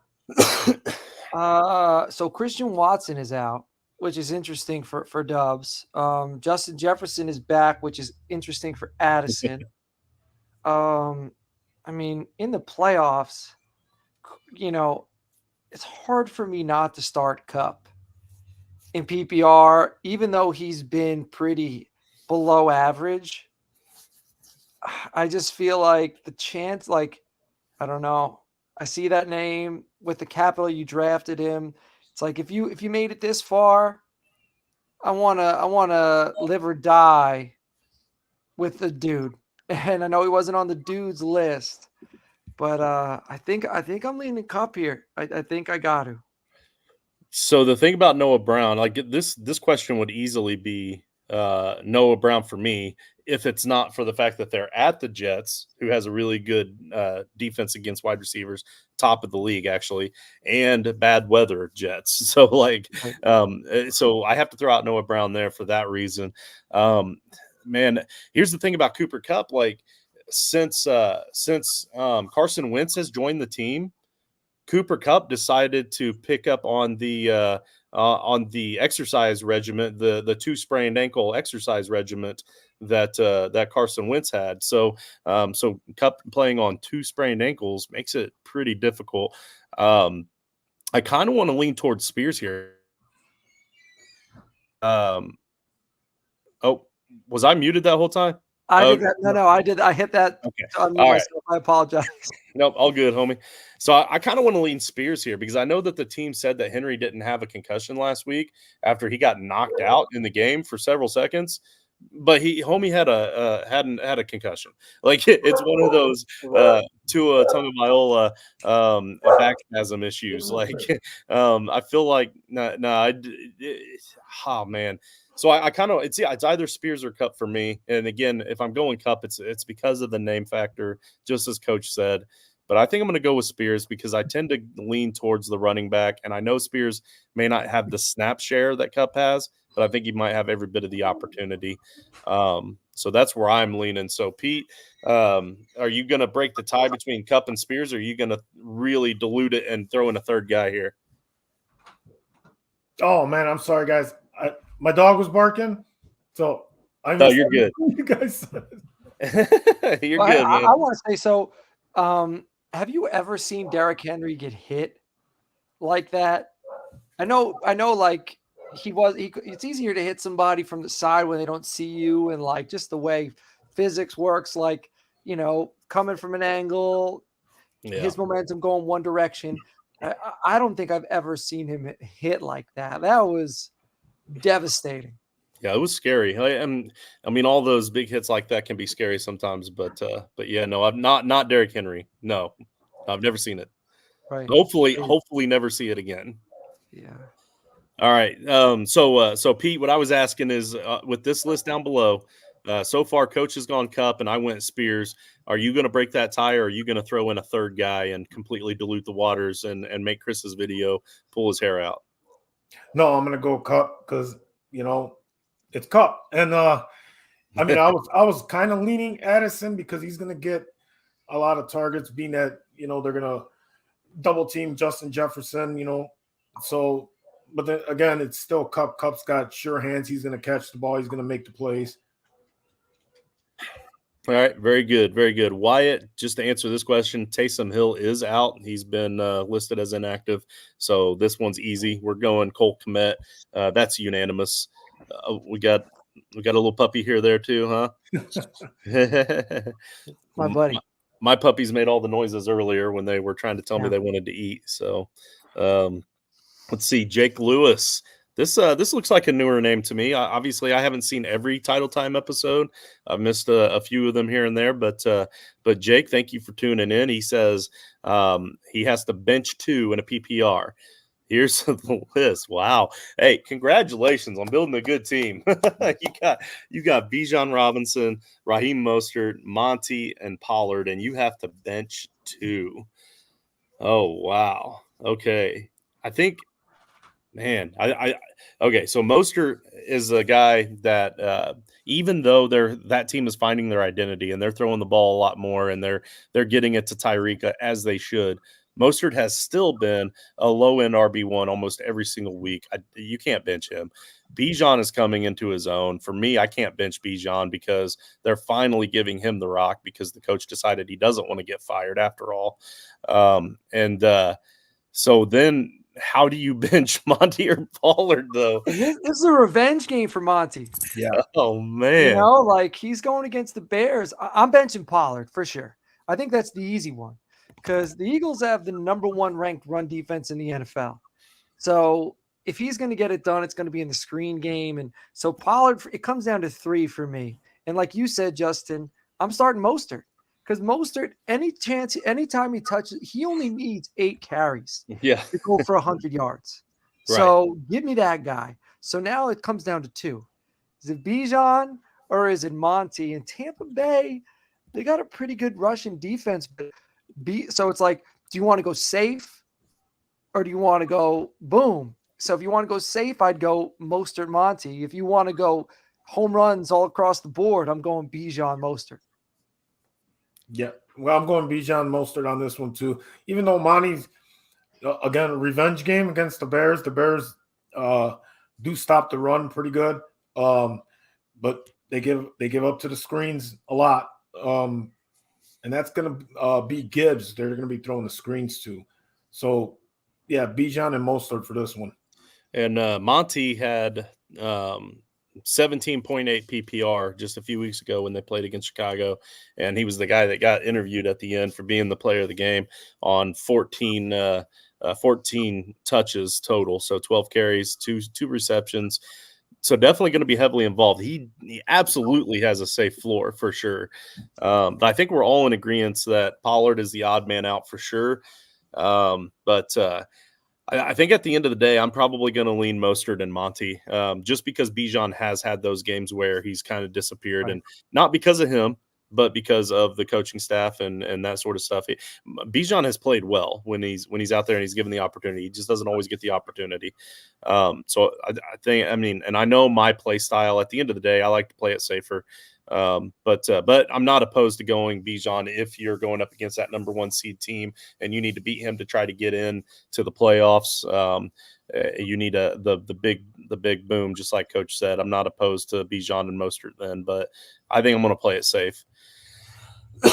All right, good question, Jake. All right, Andrew Miller, tough one here. Start 2 in Superflex. All right, so then we're benching one of these: Pat Mahomes, Jordan Love, or Lamar Jackson. Lamar is the one he said has the weather concerns, but with Lamar's leg, are we super concerned about the weather? Right. So I don't think I'm aggressively concerned there. You have your all right. So I'm going to bench Jordan Love here. I'm going to let you guys talk about this for a minute because George is trying to get the link, and I'm going to send that to them on Gilded. So, all right, I'm going. I think this one's easy. In a weather game, Lamar Jackson's going to be using his legs a lot. So, and then also that helps Miller as well, like the running back. So I think Lamar Jackson's going to have a day, and I think Patrick Mahomes is going to have to throw to keep up with the Bills, because the Bills their back is against the wall. Like the Bills need this win, and the Bills have had some pretty good games against the Kansas City Chiefs over the past few seasons. So I think this one's going to be a classic. I'm looking forward to Cowboys Eagles for sure, but like the appetizer for that game, the 4:00 game, is Bills Chiefs. Mahomes, Lamar. Again, if this is likely a playoff game for you, or it's the week before the playoffs, I would rather lose starting those two, the guys that I built this team around, than sitting one of those guys and watching them go off on my bench and lose. Yeah. You know, if I start Jordan Love and Lamar Jackson, I lose by 5, and Mahomes outscores Love by 15, I'm gonna be kicking myself. Right. So I'm going Mahomes and Lamar. Yeah, I'm going the same route. I mean, you're getting to the end of the season here, going into the playoffs. You're really going to trust Jordan Love to get you that win, or are you going to trust Mahomes or Lamar Jackson? And Lamar Jackson, it doesn't matter what the weather is. He's going to go out there and get it done either with his arm or his feet or both. All right, so we're gonna do one more from Andrew Miller, and then I'm gonna bring the guys in from the shop in, because Andrew had 2 questions back to back. It'll make it easier for me to know where we left off, but it's another league. Trevor Lawrence, who has been announced as the starter for this week, crazy enough. Joe Flacco or Derek Carr. at the super flex spot. So do we see anything here that stands out? Like, we know Trevor Lawrence is playing on the injury. We know Flacco is his second start back from early retirement. Not early, he was already old. So from retirement, and Carr, who probably should have retired last year. So those are our three options. Anything stand out tough. here, guys? Yeah, They're all tough. I'm not starting Carr. I'm not against the Panthers. Oh, I'm not sure. I don't think I'm starting Lawrence against Cleveland. Yeah, Because against Cleveland, you need to use your legs to be able to effectively play against that team at quarterback. And if he's got a sprained ankle that he could barely put any weight on a week ago, like not even a week ago, like that's scary. I don't think I want to start Lawrence against him. And I'm with you on Carr too. Cleveland's allowing the second fewest points to quarterbacks this season, 12 points a game. So I think I'm going Flacco. And I'm hoping Lawrence is. I'm hoping I continue. I move on, and I'm hoping that Lawrence is ready for next week. And Flacco's going up against one of the worst teams in the league against quarterbacks, Jacksonville. That secondary is depleted. That they're just not good. So 2 weeks ago, Flacco's on his couch, and this week we're starting him over Derek Carr and Trevor Lawrence. Yeah. Wow. I love the question, though. All right. We're going to bring the guys in. These are the guys that are out there doing the good work. We got Jason and George down there doing you know what? I'm just going to let them explain it. Jason, our Title Time host, is today the break from the grind, man on a mission. Tell us a little bit about what you're doing down there in Florida. Hopefully you can hear me pretty well. I didn't bring my headphones like an idiot, but every year we raise money for Toys for Tots. George and I, through BFTG Charities, we run football leagues where we buy prizes, and the winner gets the prizes, and we get the money, and 100% of the money we raise goes to Toys for Tots. I'm going to try and do this, or George is doing it, but right now we've got, I don't know, I can't put like 10 carts right here. We've got about 5 or 6 more carts over that we're shopping for, and then we've got money that we're going to go over to a different store and buy some sporting goods. So, this year, all in told, we raised about $4,300, and we're also shopping with Fantasy Cares with Zach from Fantasy Cares, and he brought another $2,500. And because of generosity of fantasy football players, we are the largest non-commercial donor to Toys for Tots in our area. So every year we bring the most non-commercial. So it's from for generosity from like you guys who donate to our cause that this is possible. So thank you, and again, thank you for Coach and Justin. P2T donated for us here, and we really appreciate it as well. So very much. I'm gonna let George talk a minute because they need my phone so we can get some more discounts. Right on. Hey, discounts are where it's at. We appreciate you, Jason. All right, George, your turn. Yep, I'm here. We're switching out. We're still trying to check out here. We've got probably about 4 more carts worth of toys and sporting goods and footballs and basketballs and everything else still to pay for. So, but as you can see right behind me, can you guys even hear me? Yes. Okay, just making sure.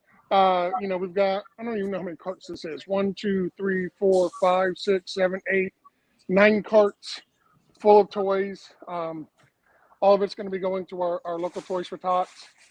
Every year they give us a list of things that, a list of all the toys they need for the kids, of what the kids are asking for. And we take that list and we try to do our best to make sure they get everything that they ask for. Some of the stuff that they ask for this year that they're just not allowed to go out and buy is like easy bake ovens. They asked us if we could get 6 easy bake ovens. They're $40 each, and that's more than the petty cash that they're allowed to spend. So they asked us if we could get those, so we got those. One of the kids has an eye issue. He's blind in one of his eyes, and he wanted a Tony box.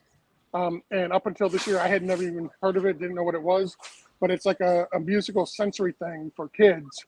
And it comes with all different types of Disney action figures like Cars and Marvel and stuff like that. So we got them one of those, and that was like $150. But it was one of the things when she told me it was for a child with vision issues. Like, there's no way that child was not getting that for Christmas. Like, if I had to buy it out of pocket, that kid was getting that for Christmas. So, but yeah, we've got a bunch of stuff. We got like electronic carts that the kids can sit on and like drive around the front yard and the backyard. We got like 6 of those.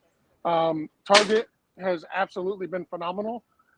They've been giving us $25 off every $100 worth of toys that we spend. Typically, you only get that coupon one time, but they've been allowing us to do it. Us and Zach, they've been allowing us to do that every single purchase. So those savings add up. And then, they have other deals as well that we were able to take advantage of. All told, like Jason said, we raised about $4,200. And we're probably going to get about $6,000, maybe $6,500 worth of toys through all the discounts and everything else from the money that we raised and the discounts and the advantages that we took advantage of. That's incredible. That's phenomenal work. We really appreciate the work that you guys do down there. And I know you're not doing it for the accolades, but we are proud of you guys for what you're doing down there, and making a joyful Christmas for kids that may not have otherwise had it. I think, Coach, did you start to have a question there a minute ago? No, I just wanted to mention that what you guys are doing is huge, and I'm just proud to be, a team member of yours, because this is just incredible, and you guys have been doing this for quite some time now. But everyone who plays in the Frankenstank League, BFTG Charities, if you win the league, the playoffs start this week. That's $750 you get to donate to a charity of your choice. And, we all have our charities that we, kind of back, and we have different charities that we've donated to in the past. But, you can donate your winnings to BFTG Charities if you win the Frankenstein playoffs. Well, not your winnings, the $750 that goes towards a charity. Well, Pete, listen, they can donate their winnings too. Let's not be bashful. We'll take it. Well, Pete's already said who he's donating his to, and I feel like Pete has already also said that he's going to win the Frankenstein. So I think that's kind of out there, but we're going to try. Well, I'm going to try to compete against you, Pete. But hey, George, we appreciate your time. We appreciate you guys coming on and updating us. And let us know if there's anything else we can do for you guys. And just keep fighting the good fight. And you look pretty good as Santa. You got a Santa duo there. Look, I'm Santa. This is my elf. You guys going to Buc-ee's after this or what? No, there's no Buc-ee's around here. But Buc-ee's is a long ways away from where we're at. It's probably about a 45-50 minute drive. Worth it. I will say last season was a little bit more entertaining with the soy sauce challenge. But, I mean, hold on a second. I've got my son here. He did the soy sauce challenge last year. Let me ask him. Hey, Alex, you interested in doing a soy sauce challenge this year? No, I feel I don't know if you guys heard him. He said, no, I threw up last time. Yeah, no, we heard him. All right. We've got him on security. He's making sure nobody comes through and takes any of the toys from the carts. As you can see, he's sitting in the cart chair doing his best watching YouTube. That's top notch grade A security right there. Hey, you get what you pay for, man. Give the guy a raise. He said the same thing. That's smart, man. All right. Hey, we're gonna let you go. We got about 14 minutes to try to knock out as many of these questions as possible.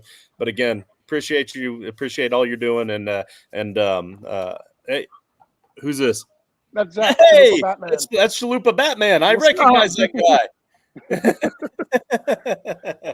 All right. Well, all right. I'll let you guys get back to it. Y'all have a good weekend. We'll talk later. All right. Take it easy, buddy. See you. There's a crossover episode right there. Oh, there we go. Yeah. So the Chalupa Batman's down there helping them out. I forgot all about that as well. Which we do need to do a crossover with Chalupa. He works at Disney too, so I'm jealous. George, what? No, Chalupa Batman works at Disney, so I'm jealous. Oh, gotcha.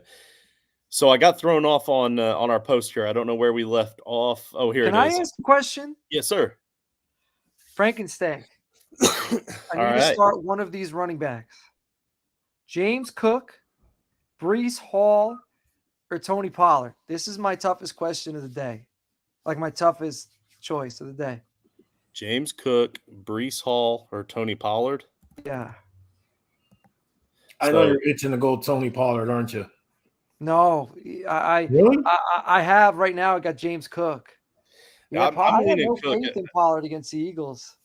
I'm leaning Cook as well, but going up against the Chiefs, that offense, they're gonna need to find something. They're gonna need to find a way to score points, and I know that typically means you're gonna find it through the air, and I'm sure Diggs will get his, but Cooks is no slouch in the receiving game, so.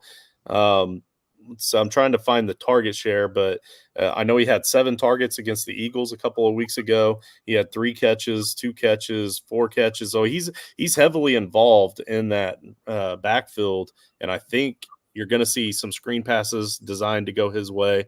They're going to have to find ways to get him involved, and with the other 2 options being what they are, I think I'm probably going to lean Cook here. I got one more. Sorry. Do you guys have faith in Goddard today? Goddard does. You think he's healthy? Yeah, I do. I really do. Yeah. All right. Yeah, Pete talked about him earlier, and I couldn't disagree. I do as well. I think it's a decent matchup. Isn't the Cowboys game the game that he got hurt in? I don't know. I feel like it was, and now he's coming back to finish the game because he was having a good game against them when he went down. So actually, I can look it up here real quick to make for really great radio here. Yeah. Yeah, it was the Cowboys game, and he had 3 catches for 50 yards. And if I remember right, he went out just after halftime. And are you still asking about Frank? No, that's Scott Fishbowl. Oh, so I'm starting him over Elijah Moore. So 3 catches for 50 yards when he got hurt, on track to get potentially 6 catches for 100 yards when he got hurt, because it was right around the halftime, if I remember right. So he was getting involved with that game, and then he comes back and he gets to finish the game against the same Cowboys defense. So, yeah, I like Goddard. I trust him. Thank you. All right. Right. I'm going to try to skip over a lot of the comments and just do the questions and try to knock out as many of these as we can in the last 10 minutes. We apologize for the Toys for Tots part in the middle there, but obviously that's something that we had to bring in. Full PPR. Mini Jordan 718 says choose 3 full PPR. HN against Tennessee, Cook at Kansas City, Kamara versus Carolina, Kyron Williams at Baltimore, and Mixon versus Indy. So we got to choose 3 of these. For me, the obvious one that we're definitely starting is going to be Kamara against Carolina. Yeah. Is it anybody else have an obvious one that stands out that we're definitely starting other than Kamara? I think A-Chain, he just like Mostert, it's crazy that 2 backs and it's crazy that there's 3 players on that team that I feel like safe that there's going to be a home run hit by each of them. It's Hill, it's Mostert, and it's A-Chain. And I mean, Kamara, I had him on my dudes list this week, and my reasoning was fantasy playoffs, Alvin Kamara crushes it during the fantasy playoffs. That's what he does. He's going to get 8 to 12 receptions today. So, and I'm going with Cook just because that's who I'm starting in SFB. I'm sorry, that's who I'm starting in Frankenstein, and that's what I'm rolling with. Right on. How about you, Pete? Yeah, I'll go with that. I'll roll with that. A-Chain, Cook, and Kamara. The only one that I was teetering between would be Cook and Mixon against Indianapolis. But the Colts defense are pretty stout, and they do find ways to make big plays in the right times. But Mixon hasn't been able to get as involved with Browning at quarterback as we would like to see. So I probably would have leaned towards Cook anyway, but if these two are both going Cook as well, I definitely can't go against it. So those are your three: HN, Cook, and Kamara. Yes, T-Law is a starter. Full PPR: Dubs, Noah Brown, JSN. Again, we've got the weather issues with Noah Brown. Otherwise, that would be the no-brainer for me. But personally, I think I'm going to go Dubs with Watson being down. I think Romeo has an opportunity here. And the Giants' defense, they're not bad. They're really not as bad as they seem on paper. But he has inconsistency issues, but so does JSN. I think I'm going to go with Dubs here, but I can easily be talked into JSN. Yeah, I like Dubs as well. I just with the wide receivers on the Seahawks, it's just they're playing the 49ers. Geno Smith, groin injury. It's going to be tough. Yeah, I think Metcalf is probably going to have the toughest job this week going up against Travarius Ward. And I think due to that, I think JSN might get some more targets. And I've been kind of on the JSN train all year. And last week I thought it was JSN week. And they would have ruled that touchdown catch a catch like they ruled a catch later in that week a catch. I think JSN would have like 17, 18 points in that game. So I'm going with JSN. I think he's going to have a good game against the 49ers. This guy, Coach, or this guy, Johnny, in the chat says to hit that that like button. Personally, I have a personal thing going on here where Jason has hosted every single one of these. I would love to be able to just host one of them and say that I had the highest liked one of all of them. Because if it doesn't happen, I have nothing to lose because he hosted all the others. But if it does happen, I've got bragging rights against him. So hit that like for me. Let me rub that in. And of course, that gets followed up by George and Jason are amazing. They are absolutely amazing. They and are. I know I make fun of them a lot, and Lori's getting on to me about it. Fields or Stroud, and I think this is actually the exact same question we had earlier when I went Fields. I think Stroud is potentially the better quarterback. He's got the better offense. But I'm worried about the weather there. But with Fields, I think they're going to get that running game going pretty well, and he'll be able to when they get down to the Lions, you'll see some garbage time points from Fields like we did last time, and he should still have a pretty solid game. Stroud without Tank Dell, somebody will step up, but in that weather, I think I'm going to lean Fields. What do you think, Coach? Yeah, I'm going Fields as well. I think I already said I think the Bears upset the Lions today. So I think Stroud, not only is he playing against a tough Jets defense in tough conditions, I think Salah is a hell of a coach. And Stroud still is a rookie, even though he hasn't looked like a rookie most of the season. So he's got a few things going against him. So give me Justin Fields this week. Yeah. What you guys on that one? All right. Should I drop? This is Mini Jordan 718. Should he drop Taysom Hill and pick up Isaiah Likely in the full PPR? So if you need a tight end this week because Taysom was your only one and he's out now, and Likely's the best thing out there, then I guess you kind of have to at this point since Taysom is out. I hate to do it long-term rest of the season. Hopefully you can get Taysom back. But yeah, if you have no other options, then yes, go ahead and do that. Are you either of you opposed to that? No. Clyde or McKinnon? Guys, this is like I said, like I've been saying, I think both of them have real opportunity, but I think McKinnon and PPR is the option to go with here. He's going to be the third down back, and I think he has a closer to even split with Clyde this week than a lot of people are thinking he's going to in the running game, much less that passing game. So for me, it's a no-brainer McKinnon. You guys disagree? No, I agree. I agree. Full PPR, Cup or Ridley, and this is a tough one again because they're Ridley and Trevor Lawrence are going up against that Browns defense, and there's going to be no mobility with T-Law. I don't care. I don't personally. If I'm the Jaguars, like I get your maybe I don't know about the number one seed, but your division is on the line in this game. I get that you kind of want to rush him back if you can get him back, but man, you re-injure that thing or make it worse, you might be throwing away your entire season. And against that defense, then that's the type of defense that could easily you could get re-injured on. So I don't know. I'm really worried about that. So I'm going to go with Kupp here. Because that offense is running on all cylinders. Even if Kupp hasn't been, he should still get some residual. Yes. What do you guys think?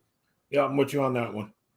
Yeah, Ridley scares me. I know Kirk is hurt, so that's something to consider. But the defense they're playing against is incredible. He had 8 targets last week and only managed 26 yards, being Ridley. And Kupp is Kupp, and I have more faith in him than I do in Calvin Ridley and Matthew Stafford and the Rams, just in their matchup in general. So I'm going with Cooper Kupp. All right, very good.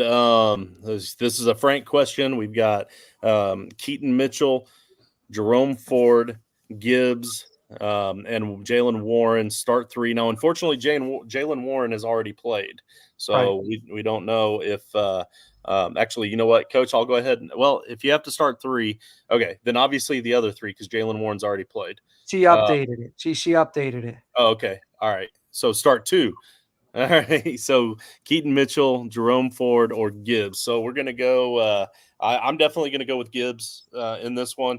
And the other one is really tough for me because, like I said, I do like the explosion potential with Mitchell, but I think Ford gets enough opportunity going against the Jaguars. And I think they're just going to need to run the ball. I don't think they're going to have to do a heck of a lot of work in the passing game, which is good. But I'm going to go Ford and Gibbs, but I can easily be talked into Gibbs and Mitchell if one of you guys want to talk me into it.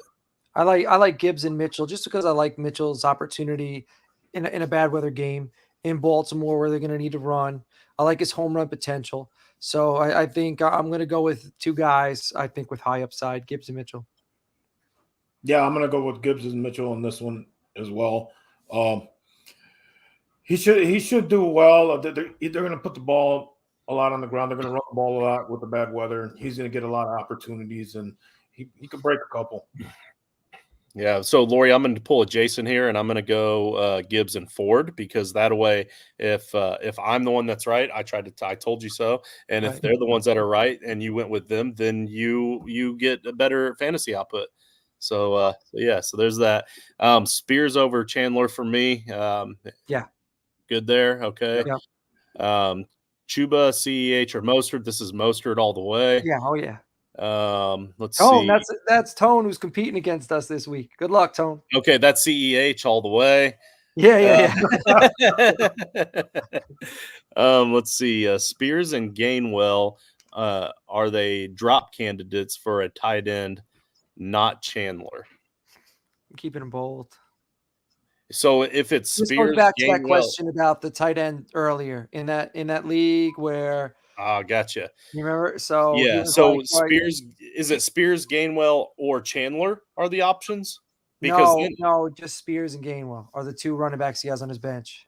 Oh, yeah. I would just take the 0 on tight end if Laporta gets hurt, and well, you know, you can't go back and pick anybody up as a backup tight end. Right, go forever. Yeah, for the rest of the season, it's locked after this week. He's got to do it now if he's going to get a backup tight end.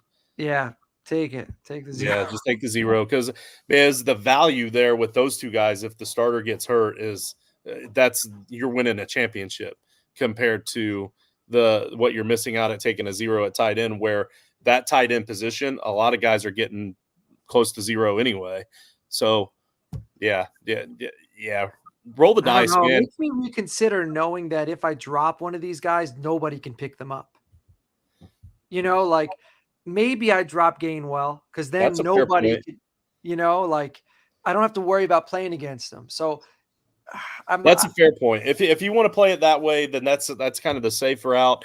I mean, I'm definitely keeping Spears no matter what. I'd consider dropping Gainwell knowing I don't have to play against him if he hits. Yeah, that's smart. That's smart. Let's see, Evan Ingram or Brevin Jordan. Ingram was on your duds list, Coach, and Brevin Jordan as just a dud, period. So, so again, with the weather being an issue, I think Evan Ingram becomes a dump off guy for the non-mobile Trevor Lawrence today, enough that it makes him more relevant than Brevin. Yeah, and the Jets are only middle of the pack against tight ends. I do have Evan Ingram on my duds list, but compared to Jordan, I'm gonna go with Ingram. Yep, I'm gonna go to Evan Ingram on this one. All right. Hey, what's up, Mark? Guys, we are past our time limit. You guys are welcome to take off if you need to set some rosters. I'm going to try to bust through as many of these as possible. I've been in bed the last 48 hours. I'm ready to help out. All right, excellent. We got Flacco. We have Geno if he plays, or Locke. And Locke is definitely not the answer. And Geno obviously hasn't been the answer. I think I'm going to go Flacco. What do you think? I'm going Flacco. Okay. Yep. That she said they were amazing before the Toys for Tots thing. Now she's saying they're amazing now, and she has George's phone number, so I'm starting to worry. The next one, I found the next one. You want me to pull it up? Yeah. Oh gosh. Okay. Whew. The tie goes to the running back. I'm going to go with the running back here. Give me Jerome Ford, but man, I wish Garrett Wilson was in a better offense. Yeah, hopefully the Jets, hopefully we get to see him with Aaron Rodgers next year, or they draft a kid who can play. If I'm the Jets, I want to lose some games and get a quarterback, but I'm going with Ford. I just think he's safer. Yeah, definitely safer. Very good. PPR, 2 wide receiver, 1 running back, 1 flex. So we do these one step at a time. First thing we're going to do is we're going to pick out the 2 wide receivers. We got Nico Collins, we got Jamar Chase, we got Debo. So of those 3, we got to sit one of those guys. Now Collins. For me, yeah, there you go. That's exactly what I was going to say. And I love Collins this week, so I'm kind of hoping that I can throw him in there for that flex spot. But you can't start him over Chase and Debo this week. Yeah. So okay, cool. So we're all in agreement there. And then the 1 running back, do we go Zach Moss, who's the starter for the Colts this week? Do we go with Montgomery, who has the revenge game? And I don't think it's Mixon. I think that one's the pretty easy odd man out there. I got Mixon as a dude this week, man. The Colts are averaging; they're letting up 26 points per game, and Mixon's been good, man. Okay, all right. So you're going to go Mixon, and I'm going to send you because we haven't done this yet. We do it every week. I'm going to be sending you a rival bet. I'm going to go with David Montgomery in the revenge game. That's going to be my guy at the running back spot, James. So Pete, are you breaking the tie there between Montgomery and Mixon, or are you going to go Moss? Just going Moss. I knew it. All right. So we each split on the running back. Now we get our flex spot. So for me, I'm going to throw in. Man, I want Nico Collins in there because of the weather, though. I'm going to go Zach Moss. I think Zach Moss should have a very safe floor today. So I'm going to go Zach Moss as my flex. So the 2 I'm benching is Nico Collins and Mixon. Coach, who is your flex spot? I'm going with Monty as my flex. So the 2 I'm benching are Nico and Moss. All right. And Pete? Yeah, I'm benching Nico and Mixon. Wow. All right. So we didn't help much. If there's anybody in the chat, that could help break this tie, we're definitely benching Nico. Who would you bench between those 3? Try to help James out. Let's see. We've got Gus or CEH. Stephen Weiss, the Weiss guy. Gus or CEH. I'm gonna go Gus because I think that both of them will have decent opportunity, and one of them has a little bit of talent. And I'm going to go with the one that has a little bit of talent. So I'm going to go with Gus. You all know that I'm not a CEH guy, though, so I might be a little prejudiced on this one, but or bias, I guess I should say. So what do you guys think, Pete? Would you go Gus or would you go CEH? I would go Gus. Okay, that makes me feel a little better. The Yeah, coach is still thinking about it. No, I saw Kyle just poked in here. He said, "Hi guys, welcome Kyle Singer. Nice to see you, man."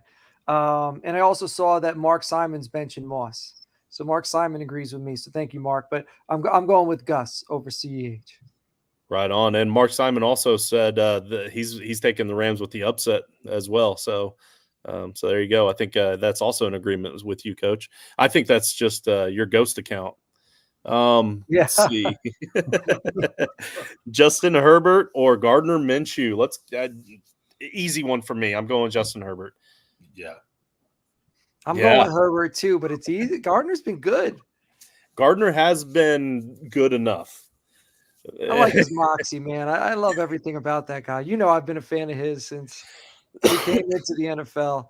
But I'm going with Herbert. If it was in Denver, if Herbert was playing in Denver, I'd go Minshew. But the fact that it's home, and I mean the Chargers, man, they gotta figure something out, and they're due for a big week. So let's go Herbert this one.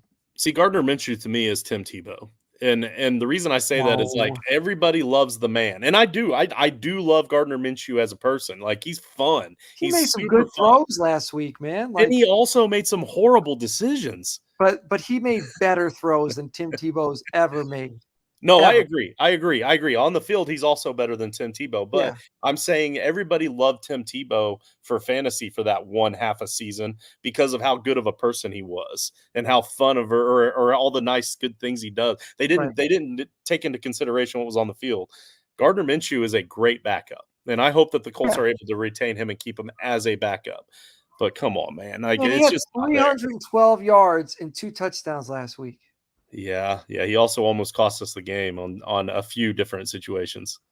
You won on a touchdown pass by Gardner Minshew. Yeah. Okay. Let's see. Ty Chandler maybe over Walker, Charb, and Roschon. Okay, so this goes back earlier. We couldn't decide between Walker and Charbonnet and Roschon. Walker and Charbonnet both coming off of injuries. Walker's was an oblique. Charbonnet's is, I believe, a knee. And then Roschon being the backup that probably should get more opportunity, but just isn't in that offense. We all had Pete and I had a tough decision to make between the two of them. Or the three of them, and we asked Dustin if there was another option out there. He said maybe Ty Chandler. Coach, who would you take between this group? You can maybe help us out because we rode the struggle bus on this one. I think we ultimately settled on Roschon because we think he's going to be involved in the screen game. But we did. What do you think? And Walker and Charbonnet are going against the 49ers. Right. Yep. But I have the Seahawks winning this week. Because the 49ers, if you remember, after they smashed the Cowboys, they went on a losing streak. I still said, even when they were losing, they're the best team of football. I still think they're the best team of football. But I think that it takes a lot out of you putting up a performance like that against a team like that. So I think, but Walker and Charbonnet are both injured. I don't know which one I trust. Charbonnet's the most. They're both definitely playing though. Yes, but I'm like, but who's the most healthy of them? Charbonnet got injured last week, right? Against the Cowboys. Walker's injuries from a few weeks ago. And it's an oblique. So, yeah, I think he's probably the freshest. But that being said, Roschon, we know, is going to get action for the Bears. But it's still not Ty Chandler, right? No, it's not Ty Chandler. Yeah. I'm going to go with Roschon. All right. Well, there you go. Now you have three of us saying Roschon, and I agree it's not Ty Chandler as well. So appreciate you digging and trying to find another option for us, Dustin. But unfortunately, we're just hoping the rest of your team picks up the slack. Andrew Miller, do I start Goddard over Ingram in PPR? And that's a definite yes for me. I'm going Goddard over Ingram. Yeah. All right. Steve, yep, we already got that one. We're going Gus over CEH. See. Kyle Singer. Kyle Singer, pick one RB, one wide receiver, and one flex. So the RB decision is between Madison, Mitchell. Yeah, so Madison or Mitchell. Are we going Madison or Mitchell here? I'm going Mitchell. Okay, Pete. Who are the Vikings playing again? Raiders, right? Yeah, I'm going to go Madison. Yeah, the Raiders are pretty bad against running backs. I I think okay. I'm gonna kind of break the rules here, and I'm gonna say that I'm gonna go with the other one at my flex anyway. So yeah, I'll say Madison at my running back spot. Then my wide receiver is gonna be Cooks over Gabriel Davis. Anybody opposed to that? No, All right. So then our flex for me is going to be Mitchell. So Gabe Davis is the guy I'm benching. same. Okay. Pete, are you I mean, I'm benching? putting Madison in my flex, but I'm Right. benching Yeah. Gabe Yeah. Davis. Either way. So really, the answer to this is whichever one has the later game is the one that goes in your flex. I'm a high. I'm really adamant about that because you get late game scratches, and if he's in your running back spot when he gets the late game scratch, then you have to start a running back in this spot. But if he's in your flex, you have more options out there to try to start somebody. So anytime I have for my always for my flex, it's my later start time. I can explain that more in detail later if somebody wants to send me a DM. But let's see, Purdy or Russ.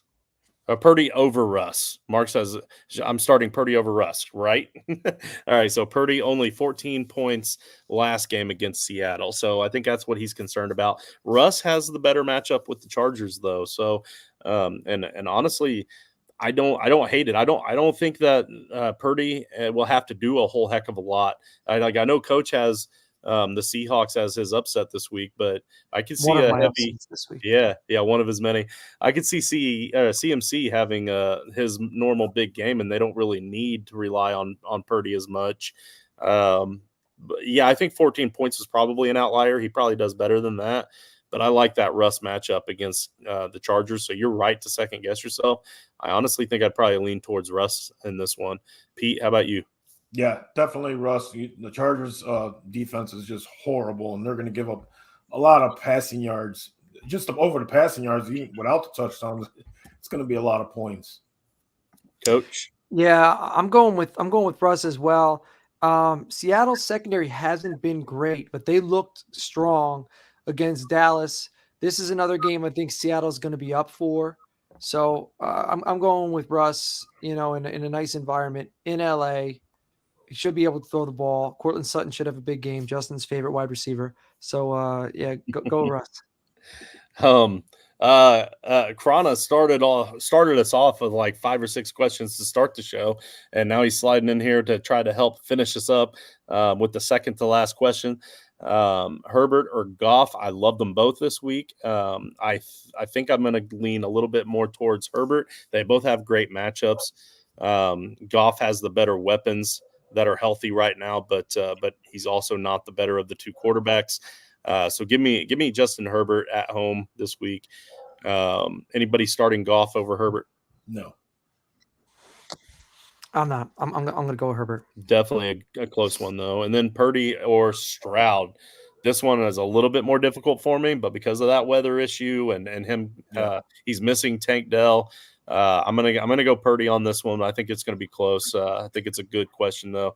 Anybody taking Stroud over Purdy? No. Not I. All right. I think that wraps it up. So thank you as well, guys that are in the chat. And Hit the like button. Yeah, hit that like button. Let me catch up with Jason. Appreciate you, Wyatt, as well. Yeah, good luck to everybody. Like this week, this is week 14. So this is either, like I said earlier, this is your last game of your regular season, or it's the first game of your playoffs. So it's a very pivotal and important week for all of you guys.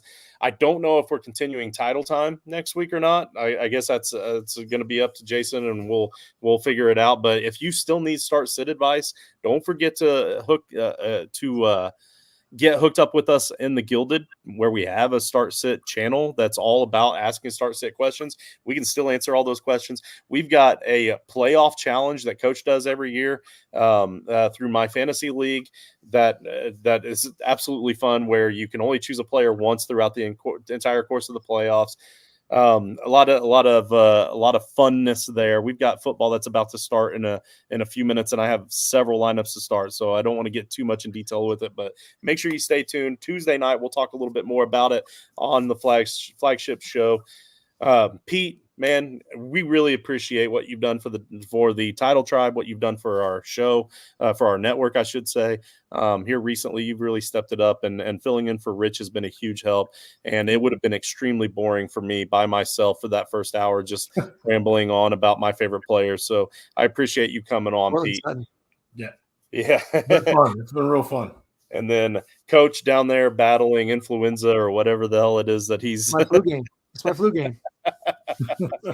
Hey, whatever it takes to lose those pounds, right? That's it. That's it. Right before the holidays.